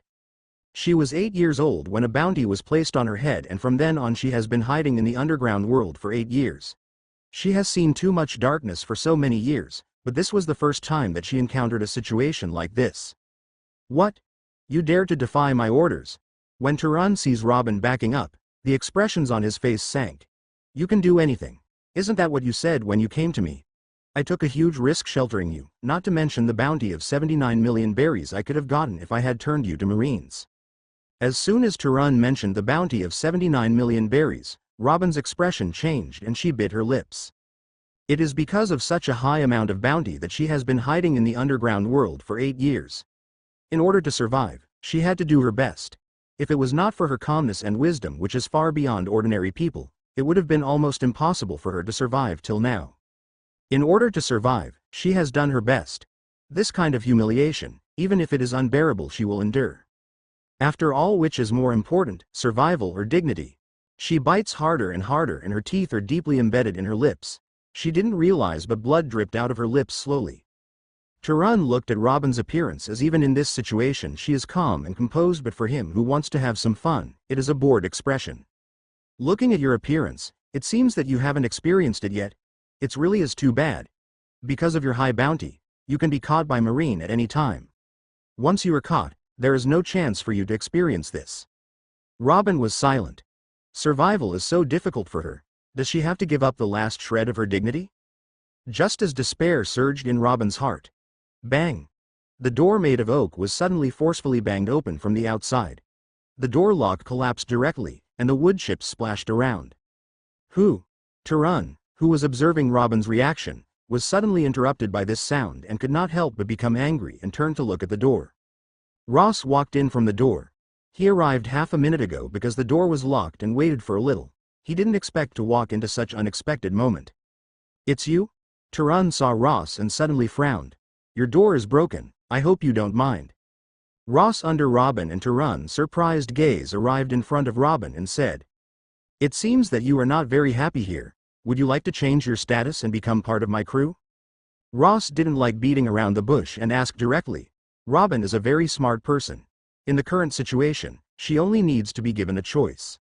When he heard what Ross said and seeing that Robin had not reacted yet, Turan opened his mouth with gloomy expressions. "Ghost Hand Ross, what is the meaning of this? You plan to poach my assistant in front of me?" "Yes," Ross responded calmly, and it made Turan choke on his spit. "So, what do you think?" "Nico." Robin. Ross looked at Robin. Robin was slightly startled. This is the first time that someone has taken the initiative to pull her into any group of any sort. Even though Robin is still very young, the calm mentality possessed by her is not something that her peers and ordinary people would have. She analyzed the current situation in less than a second and then nodded calmly. "I am honored to join your crew, Captain Ross." "Good."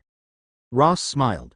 It is very easy and pleasant to communicate with Robin, who is calm, smart and intelligent. It is one of the reasons why Ross has always had Robin in his list of people he would recruit. Turan looked at the scene in front of him and gawked slightly, then he talked in anger. "Damn you, Nico." "Robin, you dare to betray me who has been hiding your identity for the past 6 months." Bang! However, he couldn't continue with his ravings as the sound of gunshots suddenly came from inside the room. Ross didn't know when he took his pistol out, and before he knew it the pistol's muzzle already had smoke coming out of it, while Turan was standing still slowly looking down at his chest. In the middle of his chest, there was a large hole, from which blood rushed out, and his suit was stained with blood. He didn't expect Ross to shoot him. Ross's left hand was still holding the pistol and didn't tremble at all, so he pointed the gun at Taran and asked, "Did you just bully a member of my crew?" Bang! Bang! Bang! There were 3 consecutive gunshots, and Taran had 3 more holes in his body. He revealed an unwilling and unbelievable expression and fell into his own blood. Robin's expression changed slightly as she looked at the scene, but it recovered in an instant, still maintaining a calm expression, saying, "I don't know the detailed identity of Taran, but he should belong to a larger intelligence organization. If he dies, it may cause us some troubles." "Oh." Ross slowly retracted the pistol and said, "A big intelligence organization? Can it be bigger than Marine and World Government?" Robin shook her head saying, "Of course not, it is impossible." Ross turned to look at Robin and smiled. "So I don't have to worry about any trouble, because I am a pirate now. If Captain feels it's okay, then there is no problem." Robin nodded lightly. Robin doesn't really care about the troubles this situation will bring. She is the Devil Child with a bounty of 79 million berries from the world government. This bounty is highest in West Blue, and even the most powerful pirates of this sea have less bounty than her. The world government and Marine already want her life. The situation is already worse for her, and it cannot get any worse. "How many people are there in our crew? Including you, too?" Ross responded calmly. "Therefore I need a ship now, as well as some guys to do odd jobs, and then slowly look for the official crew." Robin's receptiveness to the imagination was much better than Ross's. Not only did she instantly substitute it into crew member's role, but she was also not surprised by the fact that there were only 2 of them on board the ship. "There are a lot of ships on the island port. We should be able to find a suitable one. As for the people who can do odd jobs, release your name to them, and most of them can be recruited." "It's too much trouble."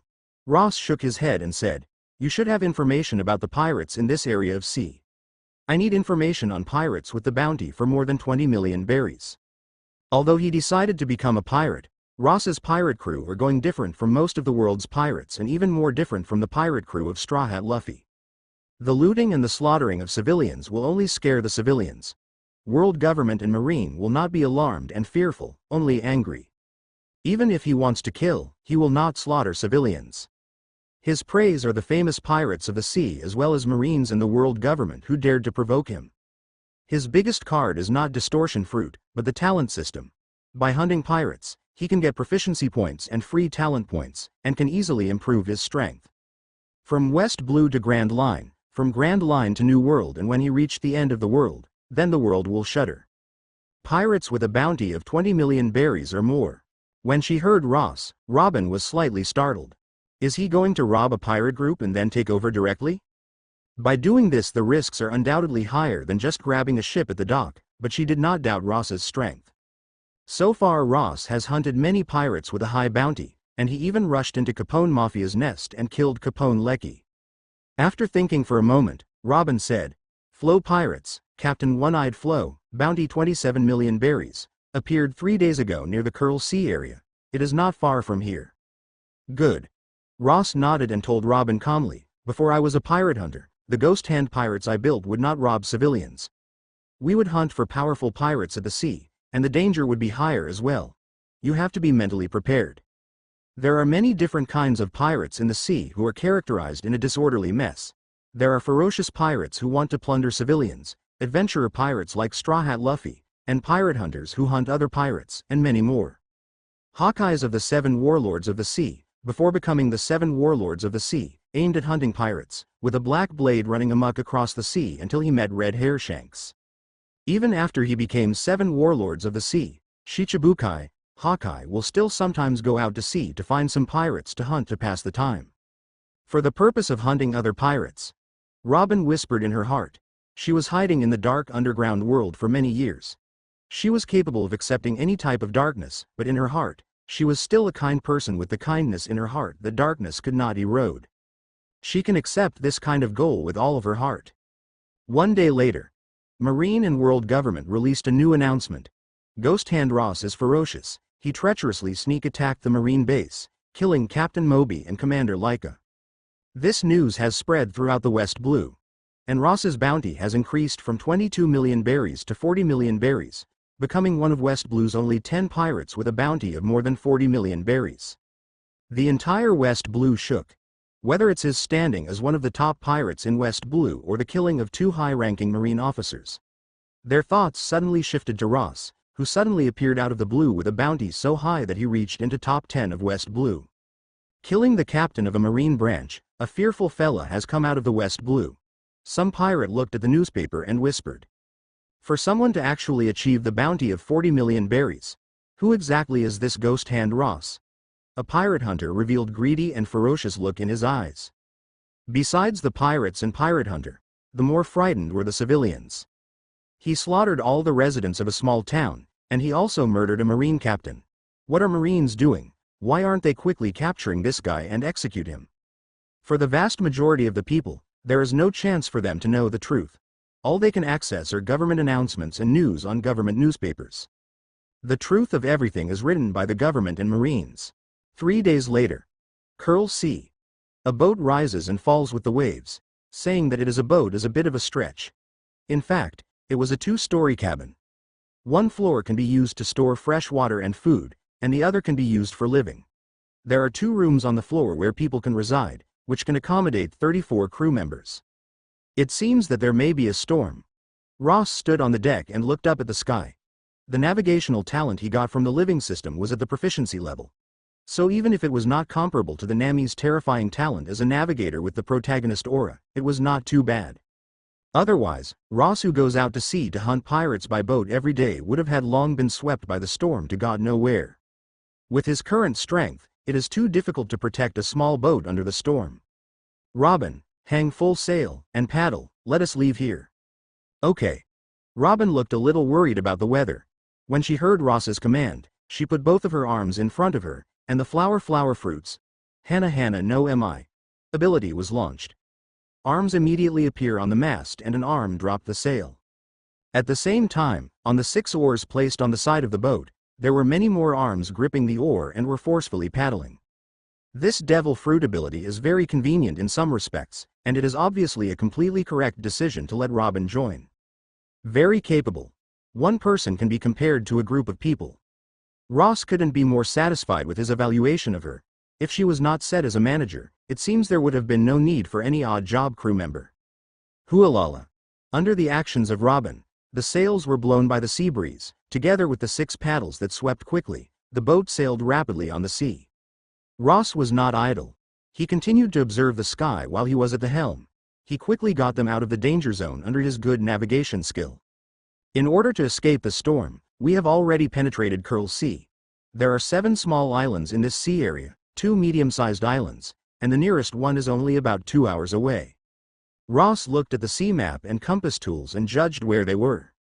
From the information obtained from Robin, this Flow pirate group was seen in this sea 6 days ago. The pirates generally do not stay fixed on an island for a long time, because once they get Marines' attention then they will provoke big trouble. Flow pirate group appeared in Curl Sea. There are freshwater and food supply source on the Deer Island. According to the style of this pirate group, it is possible that they will plunder a land in this sea before leaving.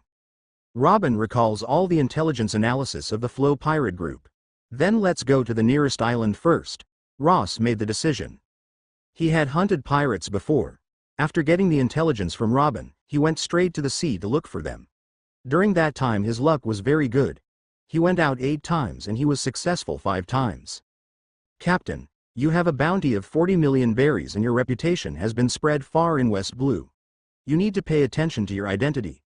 If you are exposed, it may cause a lot of movement. It doesn't need to be so troublesome. There is only one small marine branch nearby, there is no base, and by the time they react, we will be already gone. Ross shrugged.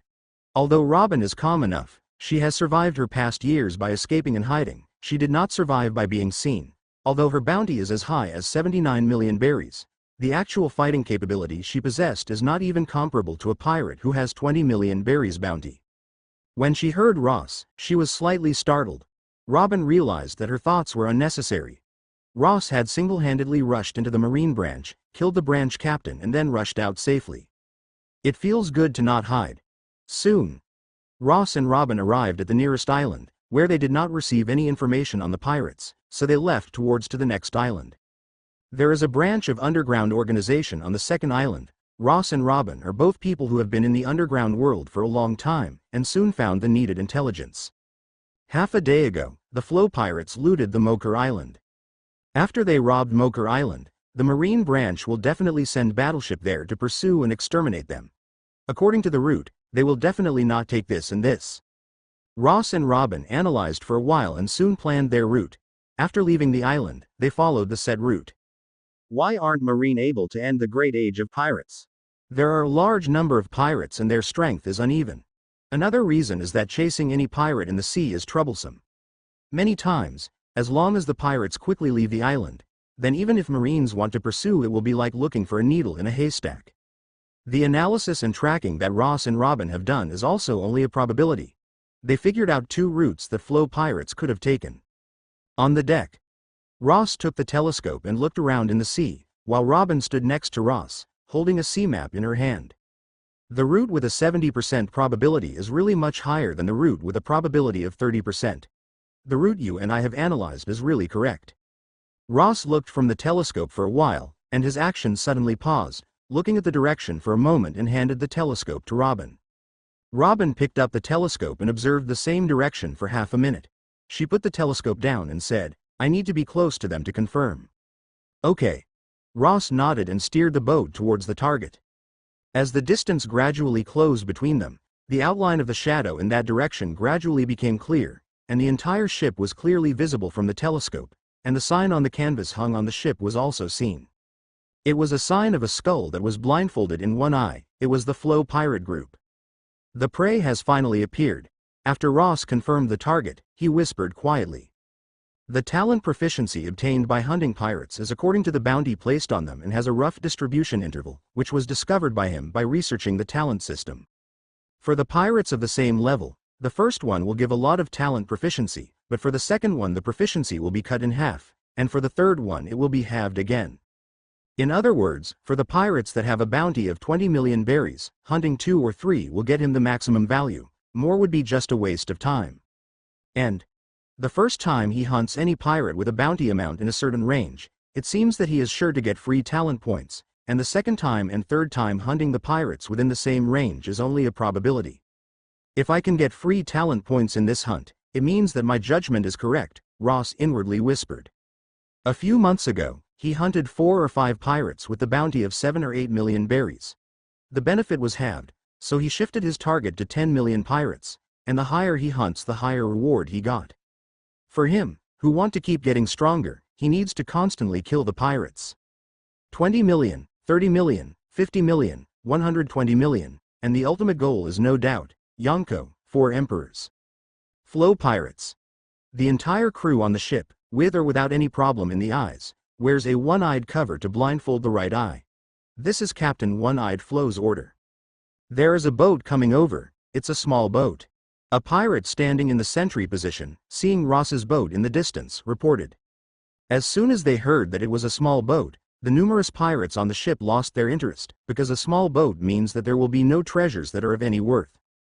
But some people also showed a strange expression and asked the sentry post. "They're taking the initiative to come here. Didn't they see our pirate flag?" "Yes. They seem to be accelerating." The sentry post didn't care at first, but after noticing that Ross's boat was charging full speed towards their ship, he suddenly felt that something was wrong. Under normal circumstances, when normal ships spot a pirate ship, wouldn't they immediately turn around and run away? Taking the initiative to rush over when coming across a pirate group, only pirate hunters would do. When he thought of it, the sentry post was immediately shocked. Reporting to Captain, "It may be a pirate hunter." Pirate hunter? As soon as they heard the word pirate hunter, many of the pirates' faces changed. Someone quickly went to the cabin and reported to Captain Flo. One-Eyed Flo was taking an afternoon nap and was very annoyed when he was woken up by his men. He yawned and went to the outside deck, and looked at the boat in the distance. "Pirate hunter. I am One-Eyed Flo. I have a bounty of 27 million berries. Which pirate hunter dares to provoke me? They are really tired of living. Exterminate them for me." One-Eyed Flo rubbed the back of the head as he gave the order to attack to a pirate nearby. Yes. Several pirates responded and quickly filled the cannon with gunpowder, aimed at the boat that Ross was riding, and started the bombardment. A cannonball drew arc, and fell into the sea, creating huge waves in the sea. Bombarding? Ross took a deep breath and said, Robin, you go inside the cabin first. Ross's power of distortion in present condition can prevent attacks from the general's sword, but the bullets fired by the guns, and any sword attack with slight sword energy, he cannot block them head-on, not to mention cannons. Fortunately, the bombardment done by this pirate group was not as orderly as marine, and seems to be even somewhat messed up as they were unable to form dense and terrifying cannonball hail. Moreover, Ross didn't intend to block the cannonballs, although he will be hard-pressed to stop them. He didn't need this boat anymore.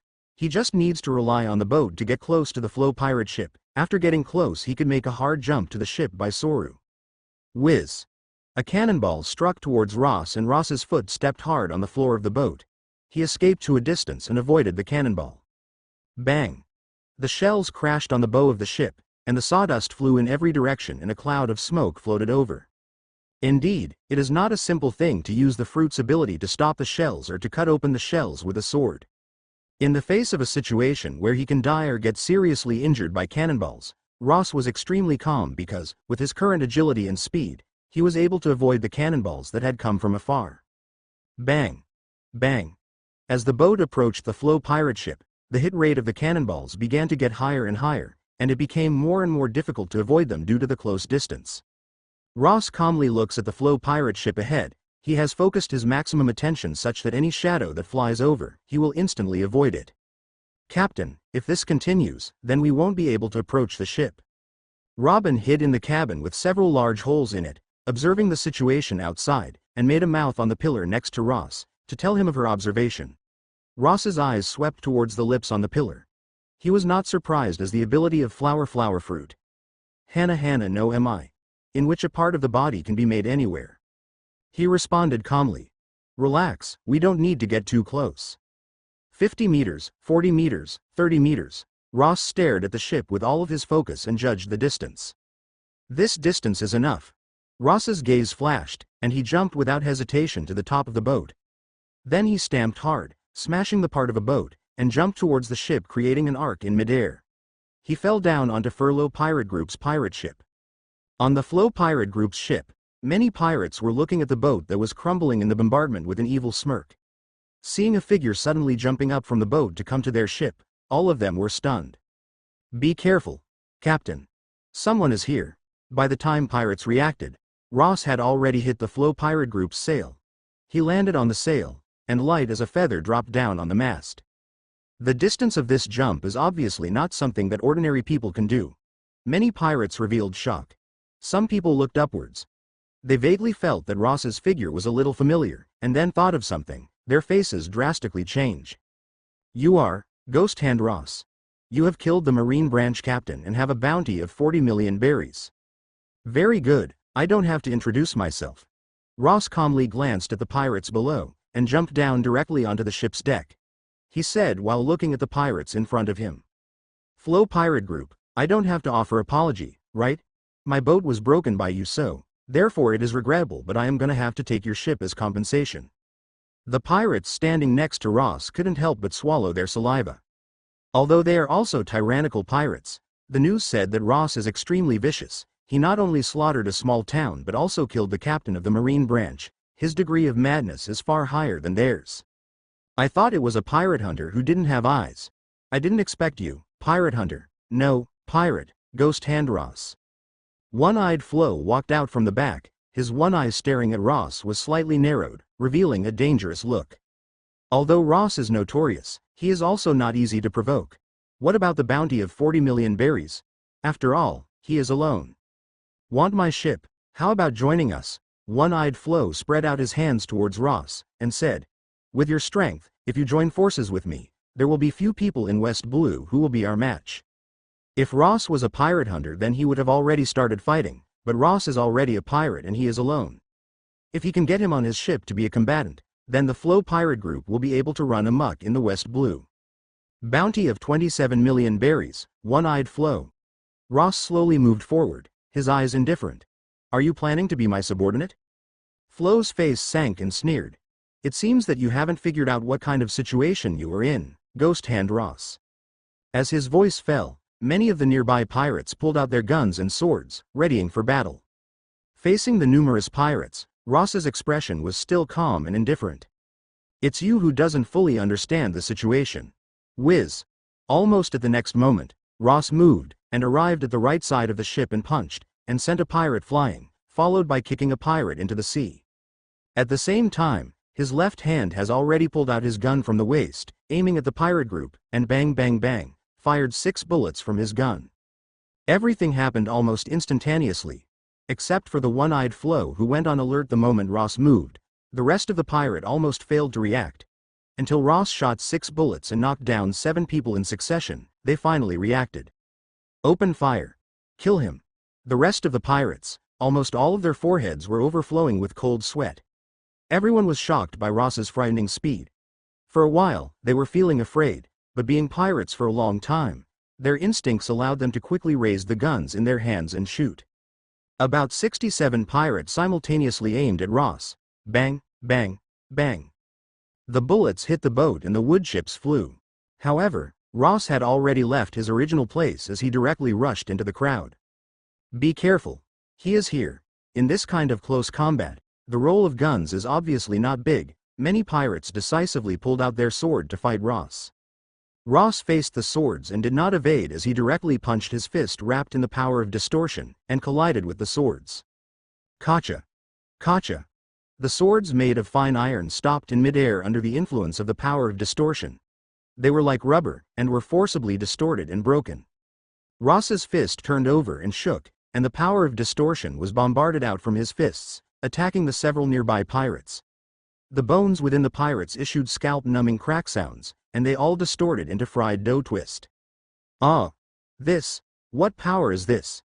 The remaining pirates who saw this scene, their movements stagnated. They were terrified and fear began to spread in their hearts. If it was only about fast speed and accurate marksmanship then it would be fine, but this kind of unknown fist power that can turn people into soft mud causes people to feel fear. Is it cause of devil fruit? One-eyed Flo looked at the retreating group of his subordinates as Ross's punch twisted the bones of another pirate. His pupil could not help but shrink. He doesn't have the devil fruit ability, but he has seen how people with devil fruit ability fight. He knows that devil fruit users are very troublesome and difficult to deal with. Ghost Hand Ross, are you really unwilling to work with me? I can make you the first officer on board, second only to me. Flo placed the sword horizontally in front of him and looked at Ross with a calm expression. In his eyes, the useless subordinates that were killed by Ross were not worth caring about. Instead, Ross, such a powerful guy, was someone he wants to recruit. Ross looked indifferent and didn't speak. After repelling the nearby pirate, he directly charged towards Flo, turning into an afterimage and swiftly attacking. Damn, then die. Flo's one-eyed flashed with faint anger, and he held the hilt of his sword with both hands, chopping his sword towards Ross's head.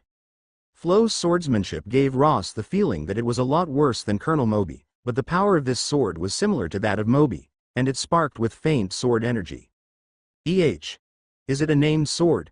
Ross was a little surprised, but his expression didn't change. He nimbly moved, avoiding Flo's frontal attack as he punched towards Flo. Flo's reaction was extremely fast. Both of his hands tightly grasped the sword and pressed down, while Ross twisted his body and dodged. Open fire. Kill him.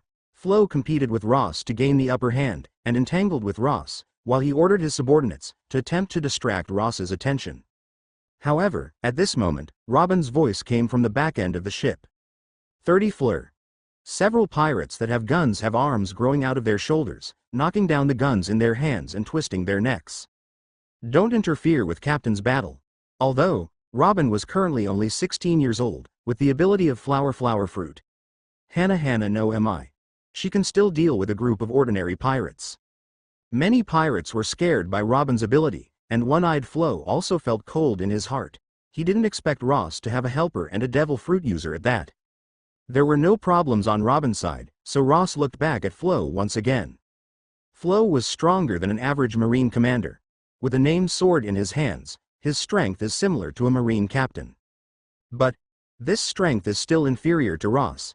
Even if Ross didn't want to break the named sword in Flo's hand, Flo still quickly fell into a dire circumstances. Soon, one of his arms was punched by Ross, and the flesh and bones all got distorted, covered with blood. The named sword also flew out and inserted nearby into the ship's deck. Hiss. Flo's face showed painful expression, and his eyes became very flustered. Looking at the slowly walking over Ross, he endured the pain and said, Don't kill me. If you want the ship, I can give it to you. I can be your subordinate." Ross's stepped forward with an expression face. His fist slammed down, and Flo's voice stopped. After killing the one-eyed Flo, listening to the clear system notification sound transmitted into his ear, Ross's eyes flashed with a trace of satisfaction, and then he turned and walked aside, picking up the sword that had just been taken from Flo. "Robin, do you know this sword?" He looked at the sword and didn't recognize it, so he asked Robin, who wasn't far away. Robin walked over and looked at the sword in Ross's hand and hesitantly said, "I am not familiar with the swords, but I recorded all the information about swords. This sword looks like a 21-0 Wazamono grade sword. Happy spring." 21-0 Wazamono grade sword. Ross was a little surprised. He thought it was just one of the 50 Ryo Wazamono grade swords. He didn't expect one-eyed Flo to have a 21-0 Wazamono grade sword in his hands. The best swords in this world are the 12 Seijo-o Wazamono grade swords. There are only 12 of such swords in the entire world. Next are the 21-0 Wazamono grade swords. There are only 21 of such swords. Of course, with his current distortion fruit ability, he can't generate vibrations via weapons like the tremor fruit, so the sword has only one use for him, that is, to show his status. Getting one of the 21-0 Wazamono grade sword is a nice surprise that really satisfies him. After killing one-eyed Flo, he obtained talent reward. 50 talent proficiency points. 1 free talent point. This was the first time that he had hunted a pirate whose bounty reached more than 20 million berries. He got 1 free talent point, and 50 talent proficiency points, which means that the first branch of distortion fruit can be finally unlocked without any surprise. Ross didn't rush to call out the talent system. Instead, he turned around and looked at the back where the remaining pirates were suppressed by Robin. There are 13 remaining. Robin stood next to Ross and reported to him. When the numerous pirates saw Ross killing one-eyed Flo, even though some of them has a little bit of strength, they revealed panicked and fearful expression. Don't kill me, Captain Ross, I am willing to surrender to you." Me too. They even took the initiative to throw away their weapons. Ross looked at the remaining 13 pirates, and shook his head indifferently. "There are too many of you here. I don't need so many subordinates." Looking at the fearful pirates, Ross slightly paused, and then calmly said, "You have 13 people now, but I only need 5 people." When they heard Ross, the remaining 13 pirates' breath stagnated. He will only take 5 people. The meaning is obvious, that is that among them only 5 can live while the remaining 8 must die. "You want us to kill each other?" Someone bit his teeth and opened his mouth, but he didn't even finish talking as suddenly his chest was pierced by a blade. Following that, blood splashed out in all directions.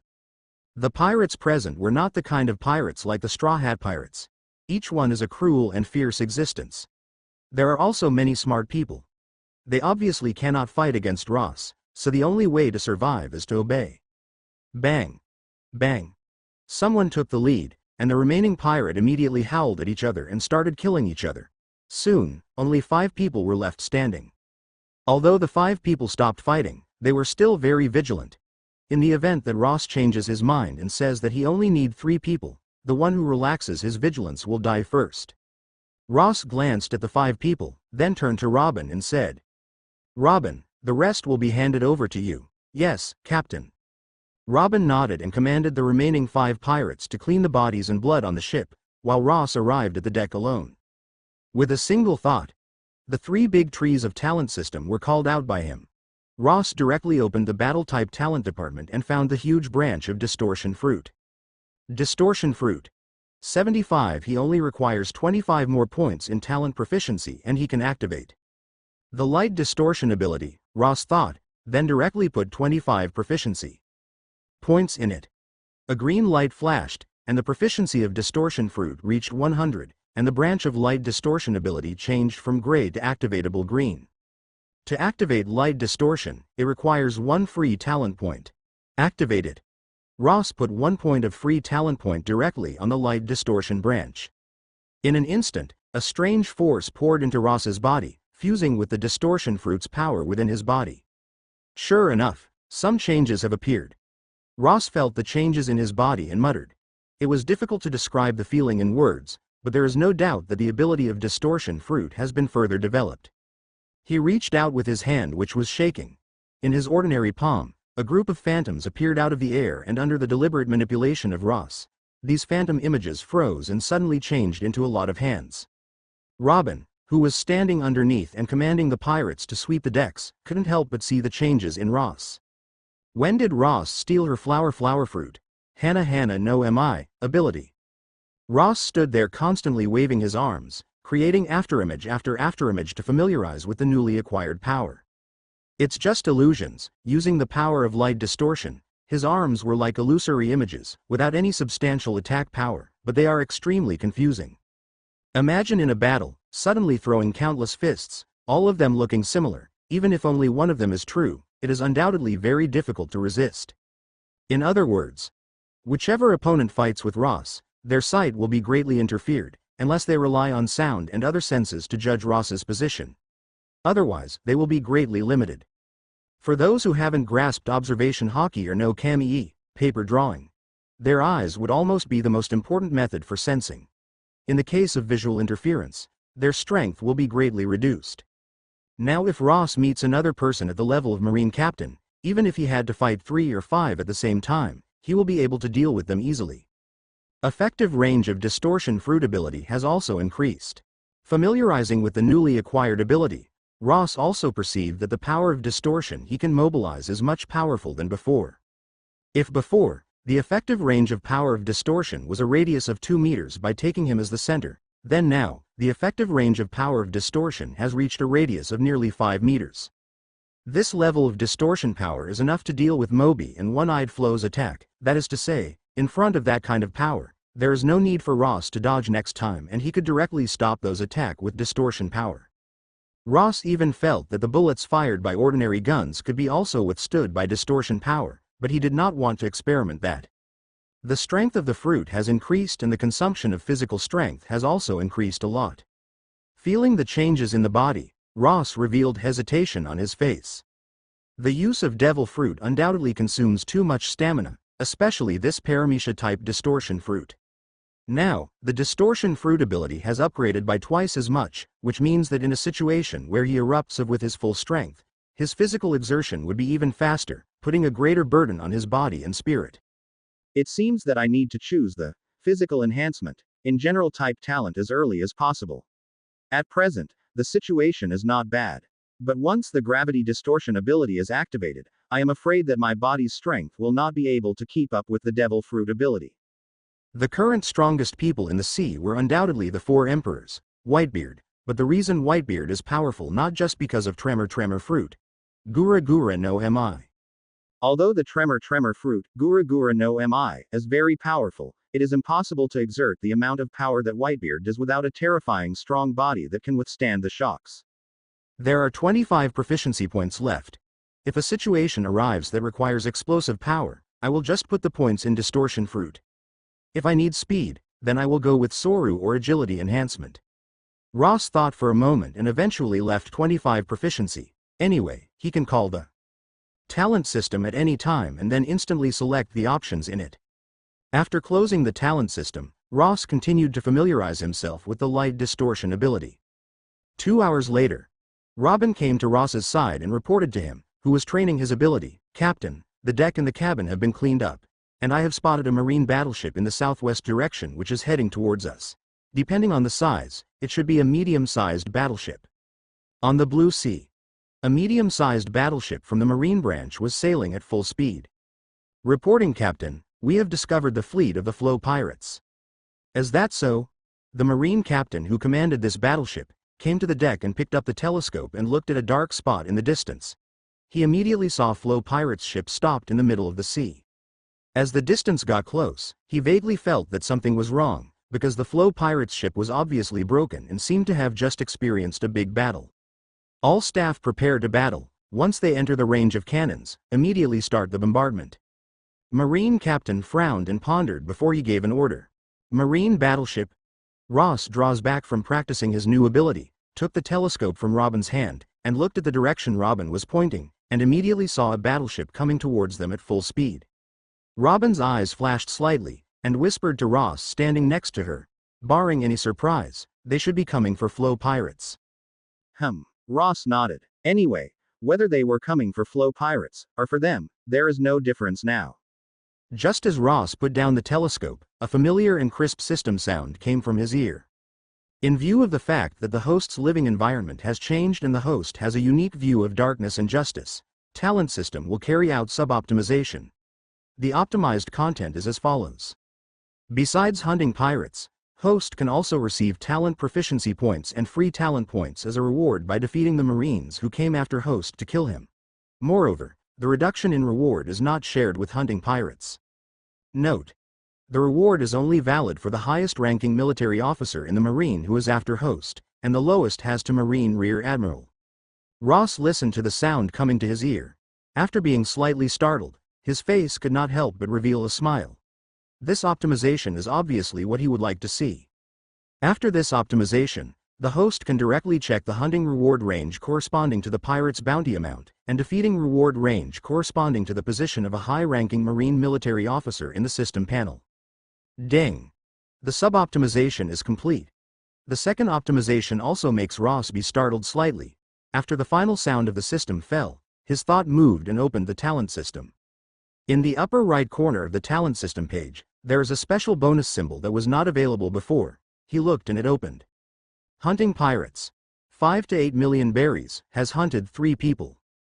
8-10 million berries, has killed 2 people. 10 to 12 million berries, has hunted 2 people. 12 to 15 million berries, has hunted 2 people. 15 to 20 million berries, has hunted 1 person. 20 to 30 million berries, has hunted 1 person. Left of hunting pirates list, records the number of pirates that he has hunted so far, and it clearly indicates each reward interval and decreases interval, which is exactly in line with Ross's previous conjecture. By hunting multiple pirates in the same bounty range, the talent proficiency reward will decrease, and the first time a pirate is hunted in the new range, free talent points will be acquired. For the bounty of more than 30 million, there are multiple intervals. 50 million is a dividing line, and after 100 million and 500 million is a dividing line.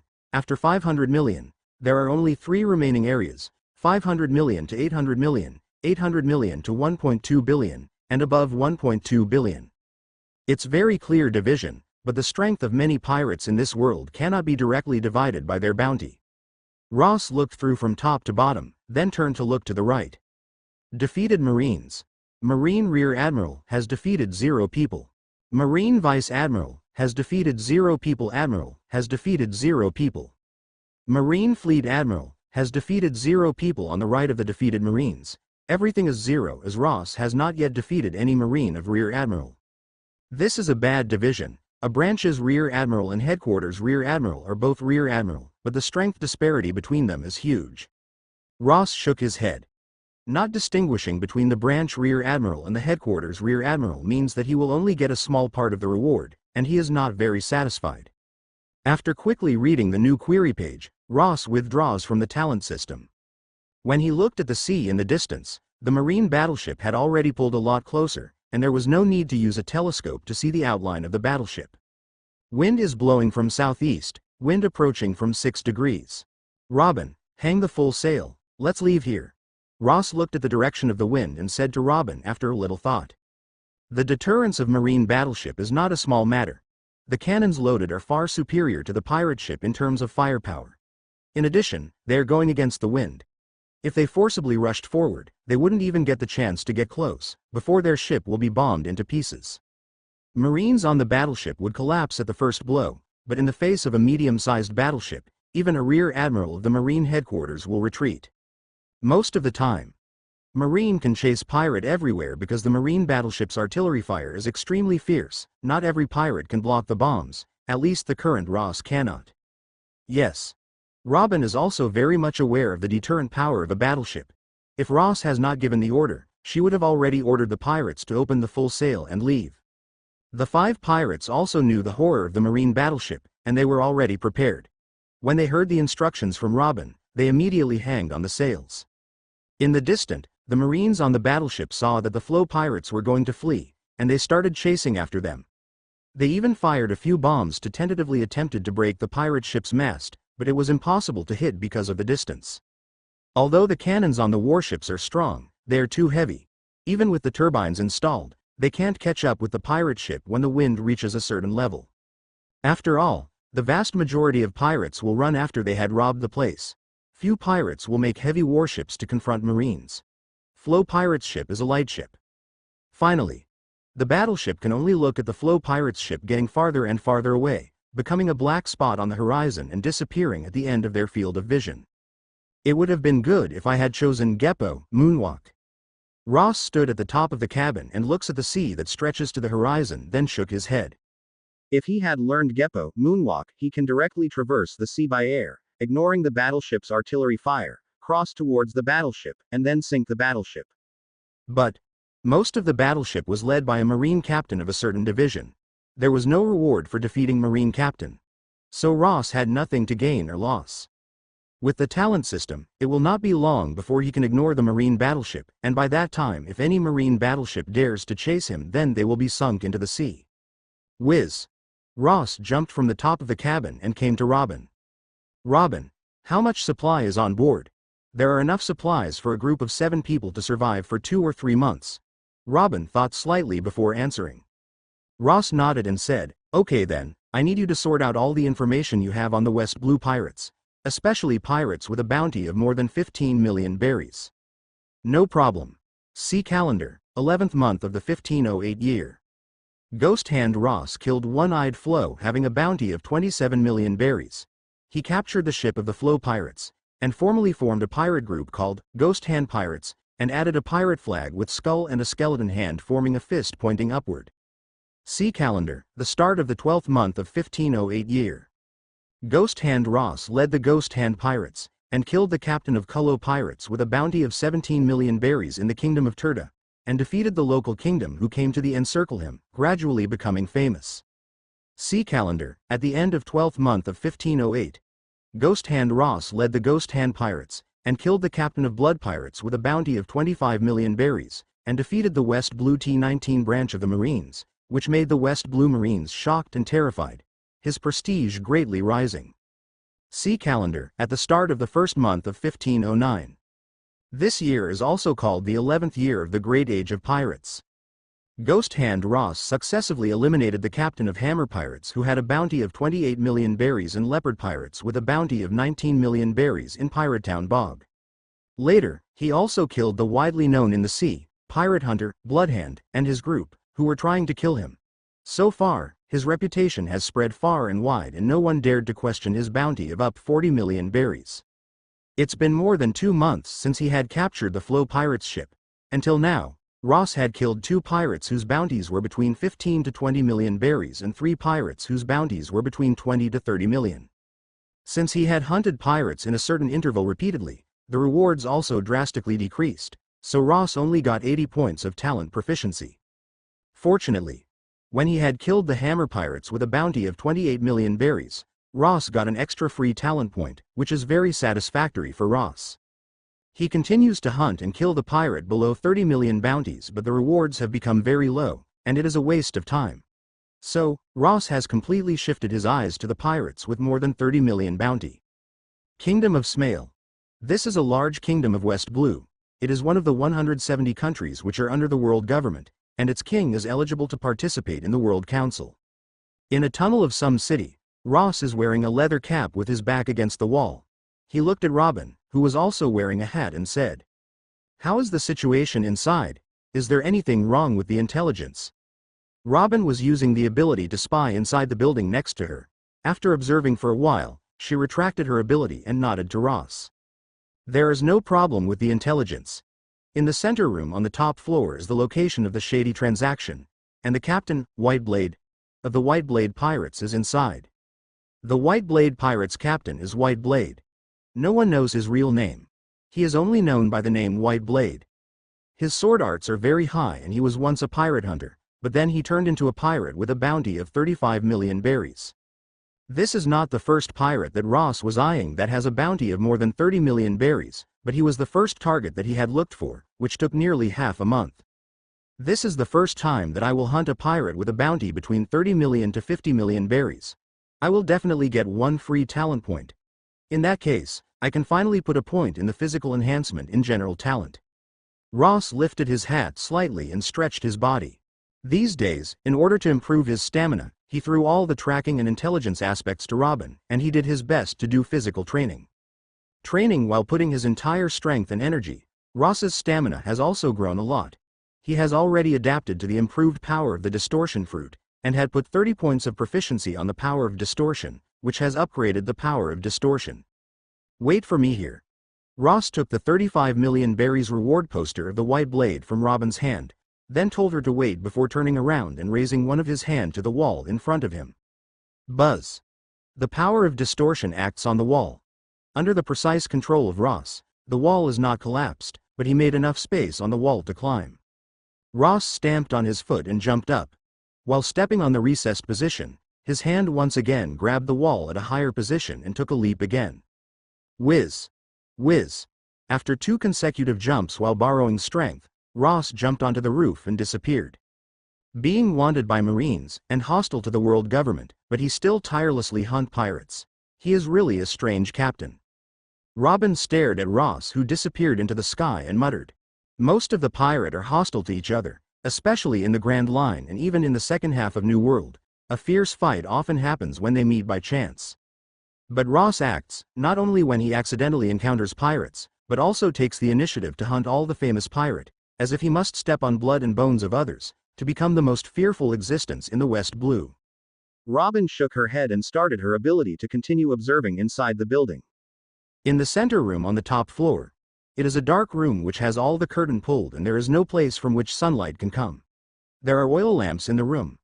There are about 20 people in the room, out of which some are standing and some are sitting.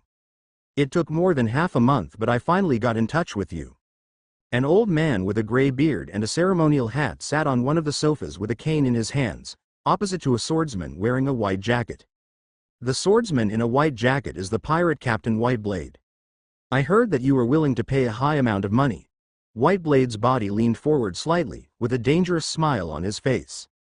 The old man in the ceremonial hat said, "Yes, 40 million berries, this is our compensation for the request." "That's a lot." The Whiteblade leaned back on the sofa, saying, "Let's talk, what do you want us to do?"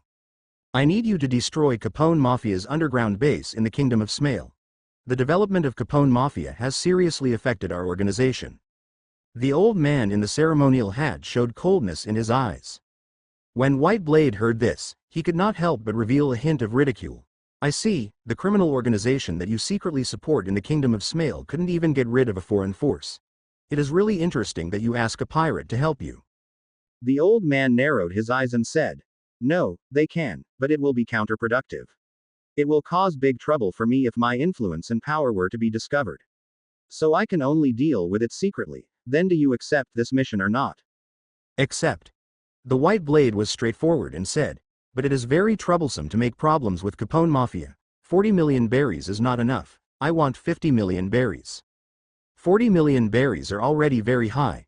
The old man looked at the Whiteblade with a sullen look. He didn't seem to plan to add extra money. But Whiteblade used a handkerchief to wipe out his scabbard, his appearance as if he didn't care. When the situation was in a stalemate, the ceiling on the top of the crowd suddenly transmitted an odd sound. "Kacha! Kacha!" The Whiteblade and the old man simultaneously looked upward and saw that strange distortions and cracks had appeared on the entire ceiling. The cracks spread in all directions and suddenly, together with the chandelier above, collapsed and fell down. "What's going on?" Everyone present froze, but Whiteblade reacted very quickly. Raising his sword, he split the ceiling that was falling down into 2 halves. The ceiling fell down about 2 meters away, and the sunlight shone in from the hole above, making the somewhat dark room brighter. "Interesting. Kingdom of Smale and pirates have made a deal, but regrettably, your deal most likely won't get to finish." Ross's voice spread throughout the room from the hole. Then, everyone saw a figure wearing a fur hat, one hand pressing down on the fur hat on his head, jumped down from the hole, and fell lightly above the ruins. "Who? Audacious, who are you?" The crowd present was startled. They showed a vigilant and fierce expression while staring at Ross, who had suddenly entered. The first thought of the old man wearing the ceremonial hat was that Capone Mafia has found their secret deal and suddenly sneaked in, but when he saw Ross's appearance, his pupil immediately shrank. "You are Ghost Hand Ross." In addition to the White Blade pirates, they also tried to contact the Ghost Hand pirates in private, but because they could not find any contact information, they finally gave up on them. He had contacted White Blade pirates with great difficulty. He didn't expect for the Ghost Hand pirates Captain Ghost Hand Ross to suddenly rush in uninvited. Ghost Hand, Ross. White Blade pirates Captain White Blade looked at Ross standing on the ruins. His brow slightly wrinkled and gradually revealed a dangerous look. The name Ghost Hand Ross has spread throughout the West Blue region in recent months. Whether it is a pirate or criminal organization or marines, he has annihilated all of them. He is a terrifying person who comes after powerful people purely for hunting. Are you here for me? White Blade's fingers gripped the hilt of his sword and asked Ross in a sinking voice. Ghost Hand Ross suddenly appeared here. He does not think that Ross came here to play. By Ross's behavior, it appears that he is here for him. Yes. Ross nodded and calmly answered White Blade's question and slowly came down from the destroyed ceiling ruins and then headed towards him. White Blade's subordinates were completely subdued by the imposing manner that Ghost Hand Ross, this given name, brings. As for the members of the criminal organization of the Kingdom of Smale, they were also shaking. Looking at Ross approaching, White Blade's face gradually turned gloomy. Besides solemn expression in his eyes, they also had a hint of killing intent and anger. He is a big pirate with a bounty of 35 million berries. He has been sailing in the sea for several years, but Ross' name had just become famous in the past 2 months. For Ross to daring to look for him, he will show him who is the prey. Flowing Blade, behead evil. White Blade held the hilt of his sword and fiercely shouted. He suddenly unsheathed the sword in his hand, stepped forward, and chopped sideways towards Ross, cleaving Ross from the left abdomen to the right shoulder. The sword seems to have cleaved Ross into 2 halves, but at the moment he chopped out, White Blade inwardly shouted, "Not good," because he clearly felt that his sword hid nothing. Whiz! Sure enough, in the next moment, from a position very close to him, a fist came towards him. At this moment of life and death, he desperately turned around and defended with his sword. When the fist wind attacked over, he blocked it with the point of the sword. But, after the fist wind fiercely fell down, the sword in his hand produced a "kacha" sound, and suddenly distorted and broke. Together with the sword his arm also distorted into broken bones and flesh. Ah! White Blade screamed and covered his badly mangled arm. He stepped hard on the floor, retreating at full speed without the slightest bit of hesitation, trying to escape by knocking and breaking wall at his back. But before he could hit the wall, Ross's figure flashed like a phantom and swept the delicate blade clenched in his hand towards him. White Blade's head accompanied by blood soared in the sky. His face had disbelief written on his face. He didn't dare believe that he could only make 2 moves before he was defeated and killed by Ross. Phantom image, is this his ability? Damn, his movements should have made a sound. Why didn't I discover it earlier? White Blade sunk into darkness and completely lost consciousness. At the same time, a familiar system's sound resounded beside his ear. 35 million berries bounty. Pirate Captain White Blade has been hunted. Reward obtained, 60 talent proficiency points, and 1 free talent point. Listening to the sound coming beside his ear, Ross calmly looked at White Blade's body that had fallen down in a pool of blood and slowly straightened. With his current strength, even if White Blade can detect that he has distorted the light and created an illusory image similar to reflection in water, he will still not be his opponent. He used light distortion ability just so that he can quickly finish the fight. Because the speed of this battle is too fast, only 1 move decided the winner, 2 moves have decided the life and death, that most of the people present weren't even able to react. This, lie, it's a lie, right? How can boss lose in 1 move? White Blade pirates looked at the corpse of the fallen White Blade, and revealed incredulous look in their eyes. Their eyes also contained shock and fear. The black ceremonial hat-wearing old man from the criminal organization of the Kingdom of Smale was also a bit shocked. He didn't expect Ross's strength to be more fierce than the rumors. The 35 million berries White Blade was defeated so quickly. To their horror, Ross raised his head up and calmly looked at White Blade's subordinates. He didn't want to let these people go. His body flashed and then he waved his sword to get rid of them. Shaw! Shaw! Shaw!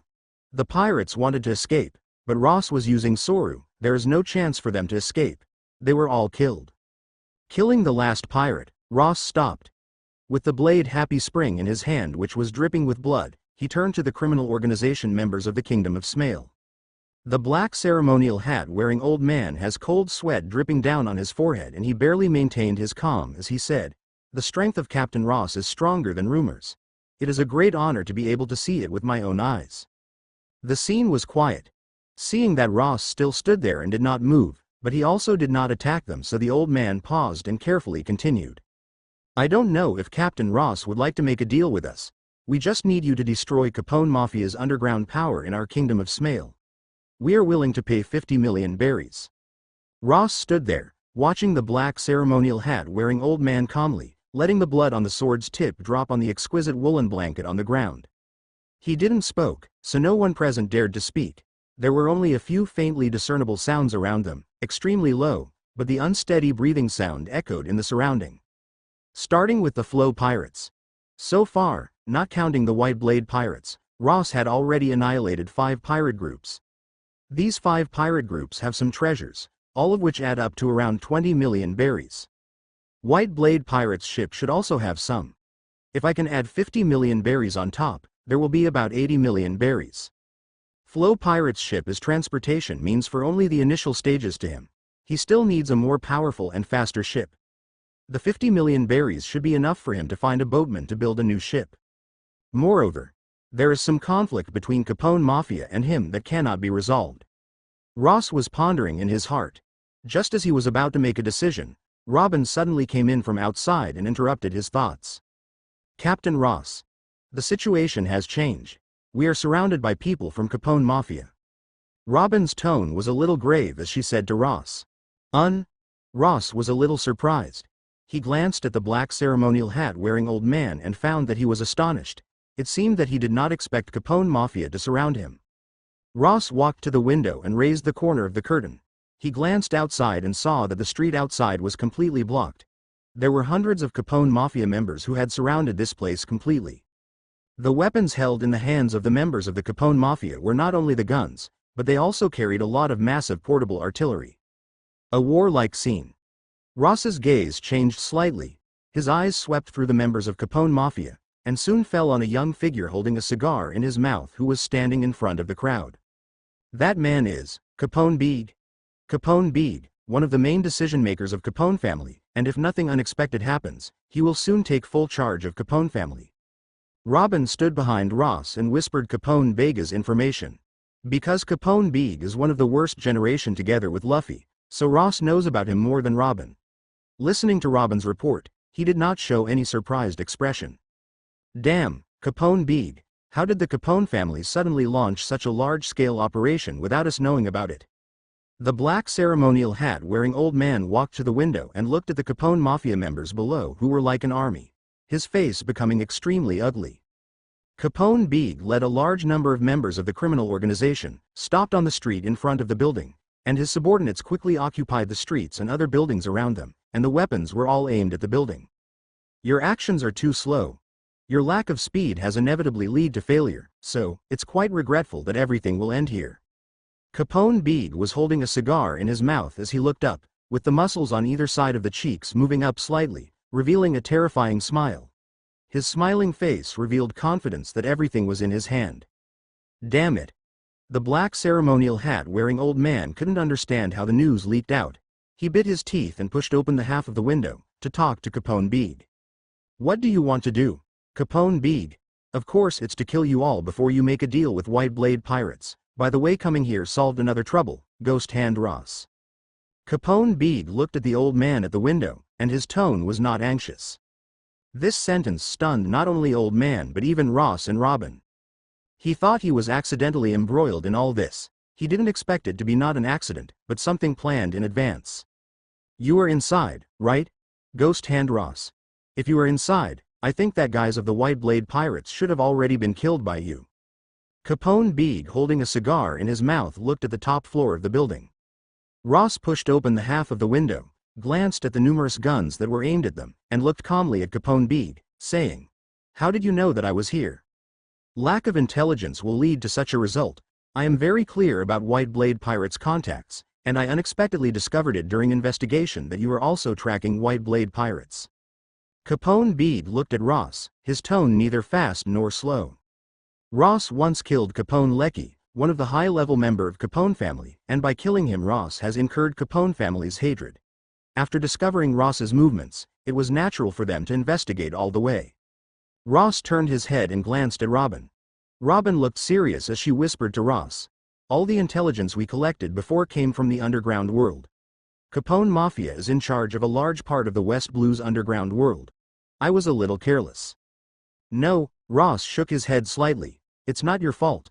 My actions are too predictable as we did not hide deliberately. It is normal for Capone Mafia to know our whereabouts as they are in charge of the intelligence network." Ross turned his head and again looked at Capone Beeg below. He said in an indifferent voice, "I am really lacking in intelligence, but you explained so much. Do you think you have complete control over the situation?" Capone Beeg spread out his hands and a large number of members of the criminal organization behind him grinned evilly.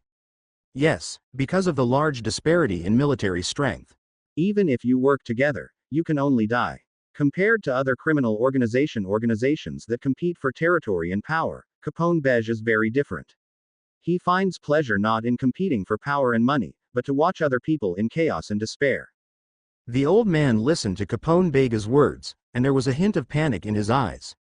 He couldn't help but clench his fists, and shouted at Capone Beeg looking fierce while feeling cowardly in heart.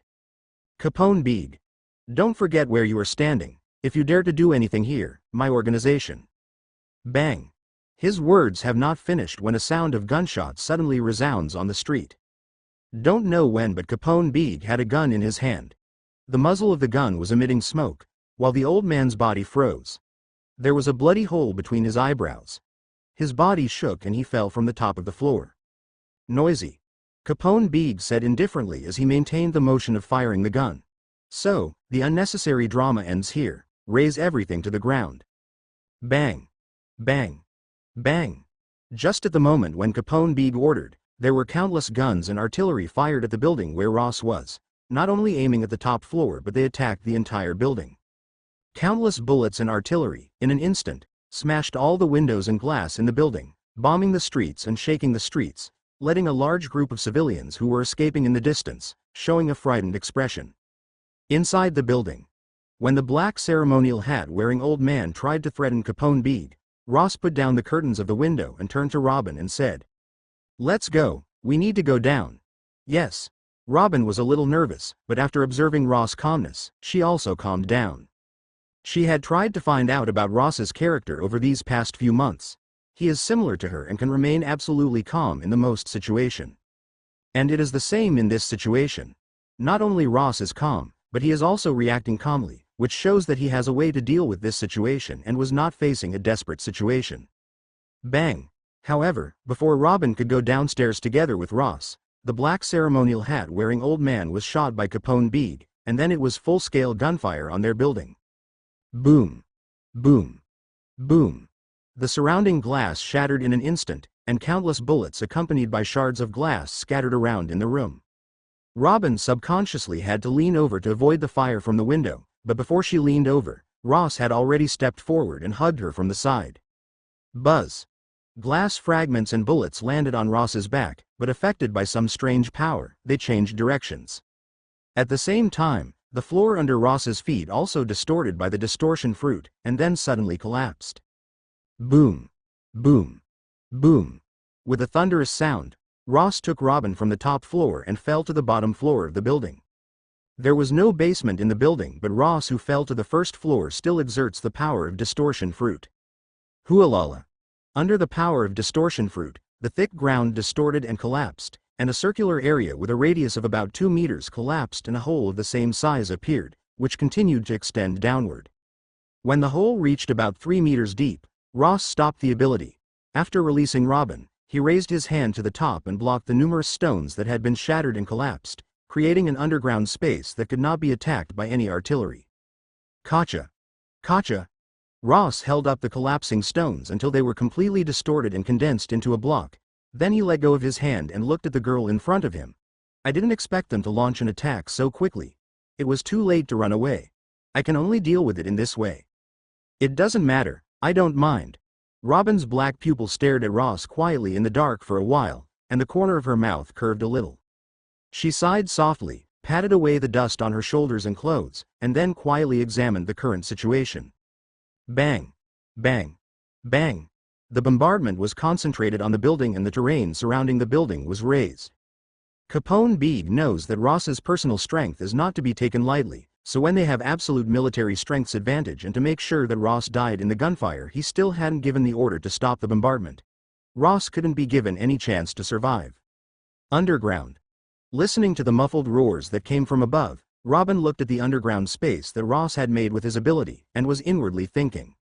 Ross can make such an underground space, and it doesn't look exhausting, which means that they can get out of this place at any time. Looking at Ross, who doesn't seem to have any intention to do anything. That is to say that he doesn't want to leave like this. Sure enough, he always act like this. What am I looking at? Are you going to ask me why didn't I create an underground passage and directly leave? Ross, who was looking above, noticed Robin's gaze on him and asked her. Robin's right hand was holding the elbow of her left hand and the fingers of her left hand were resting on her chin, creating a thinking pose. She shook her head when she heard Ross's question. No, this kind of question does not need to be asked. Directly running away does not conform to Captain's style. Ross slightly smiled. He did not respond but looked up again and quietly listening to the sound of the guns and the buildings collapsing. Robin only guessed a little bit. Indeed, with his style, it is impossible that he would directly escape. As for the second reason, it is not easy to create such space underground by using the power of distortion. Making an underground passage would cost a lot of stamina, and the stamina that he is going to spend making that passage will be enough for him to kill hundreds of Capone Mafia members. The worst generation, the criminal organization Godfather Capone Beeg, barring any surprise, you may have to be removed from the list of 11 people of the worst generation. Ross calmly muttered to himself. He will not be merciful because the other party is a character from original work. Since he chose to be his enemy, he must bear the consequences. In front of Ross was the translucent talent system interface called out by him that only he could see. The living department still only has the navigation talent. There are 5 talents in the active talent branch of the combat department. Firearms shooting. 50 close combat fighting, 100. Distortion fruit. 130 shave, Soru, of Marines Rokushiki, 0. Kami-e, paper drawing, of Marines Rokushiki, 0 among them. Distortion fruit has an additional active branch of light distortion. The general department only has agility enhancement active. Physical enhancement belongs to the general department's talents and requires 2 free talent points to activate. Now Ross has the activation conditions. In the early stage, the agility enhanced was very formidable, and it was and still is a huge advantage. After all, most of the battles rely on the guns, so Ross had endured the pain and consumed 2 points of free talent points to activate agility enhancement in early days and put in 50 proficiency points in it. But for current Ross, the importance of stamina has been fully manifested. Without powerful stamina, the powerful devil fruit ability cannot be afforded. In the long run, whether it is for other aspects of development or for the better development of distortion fruit, strengthening of stamina is very necessary for him. Ross breathed a sigh of relief and chose to activate physical enhancement. Buzz. Just as the physical enhancement talent turned from green to gold, Ross felt a heat flow well up in his body. In a short period of time, his body and spirit has been enhanced by almost 50%. The talents of the general department are different from the talents of the combat department and they are divided into 5 stages. As long as it is activated, even at 0 proficiency, which is a basic level enhancement, the promotion rate is about 50%. After each additional proficiency point added, an additional 1% increase is added. When the proficiency reaches 50 points, it will be changed to mid-level enhancement, and the total promotion will reach 150%. Going up again. Ross only knows that 100 points are for high-level enhancement, 200 points for top-level enhancement, and 500 points for maximum value. He doesn't know how much can it be enhanced after reaching these boundaries, because agility enhancement only has 50 proficiency points. Basic level physical enhancement is very good, but it is not enough. After adapting to a large amount of physical strength upgrade, Ross took a deep breath and directly put 50 proficiency points in it. Basic level physical enhancement turned into mid-level physical enhancement, and Ross's physical fitness is once again promoted. Narrow underground space. Robin thought about the situation outside and the situation that they might encounter next. Suddenly, She looked at Ross, who was standing close, and vaguely felt that something had changed in him. His muscles under the shirt seemed to slightly swell a little. Misconception? Robin doubtfully stared at Ross for a moment and finally shook her head and unconsciously averted her gaze. She is only 16 years old, and she is still a few months away from the age of 17. Mid-level physical enhancement. Ross took half a minute to adapt to the continuous physical strength promotion. I have to say that the upgrade of talent system is perfect and overbearing. Even if it is continuously improved in a short period of time, there is no side effect, and it doesn't even take too long to adapt. Under the mid-level enhancement, Ross clearly felt that his control over the power of distortion fruit was greatly enhanced. For Ross, the distortion fruit's power is a very heavy weapon. When he fully wields it, it will naturally put a lot of burden on the body, and it also consumes too much stamina. But if the strength of the body is greatly improved, the heavy weapon from before will become like a wooden stick in the hand of an ordinary person who is waving it around. Even at a full swing, it can be easily wielded. There are still 85 proficiency points left. Ross glanced at his remaining talent proficiency points, and after thinking about for a moment, he finally decided to not leave behind anything, so he used them all. After all, the current situation is not good. There are 300 people above belonging to the same organization, and more importantly, they were carrying artillery whose destructive power cannot be compared with ordinary guns. 85 proficiency points. Ross's final choice was to put another 50 points in the physical enhancement, bringing it to 100 point in high-level enhancement, and the remaining 35 points are put in the distortion fruit. The proficiency reaches a 100 points in the physical enhancement, which is at high level, which makes Ross's muscles perfectly rounded, and the body under the thin shirt becomes perfect. Perfect enough that if he was stark naked, it will cause countless girls to scream. Of course, Robins is a calculative and calm girl. Even if she is aware of the strange changes in Ross, she will only be a little surprised, and after that, she will ignore it. Many of Talent System's talents are not completely independent but have a number of complementary effects on each other. Ross's physical enhancement reached high level, and his physical strength increased by nearly 3 times. Even without the agility enhancement, his speed has improved. Similarly, Shave, Soru, in the Marines Rokushiki did not have any proficiency points put in it, but it still improved thanks to the physical enhancement. However, these talents affected by physical enhancement, their increased couldn't be compared to directly putting points in proficiency points.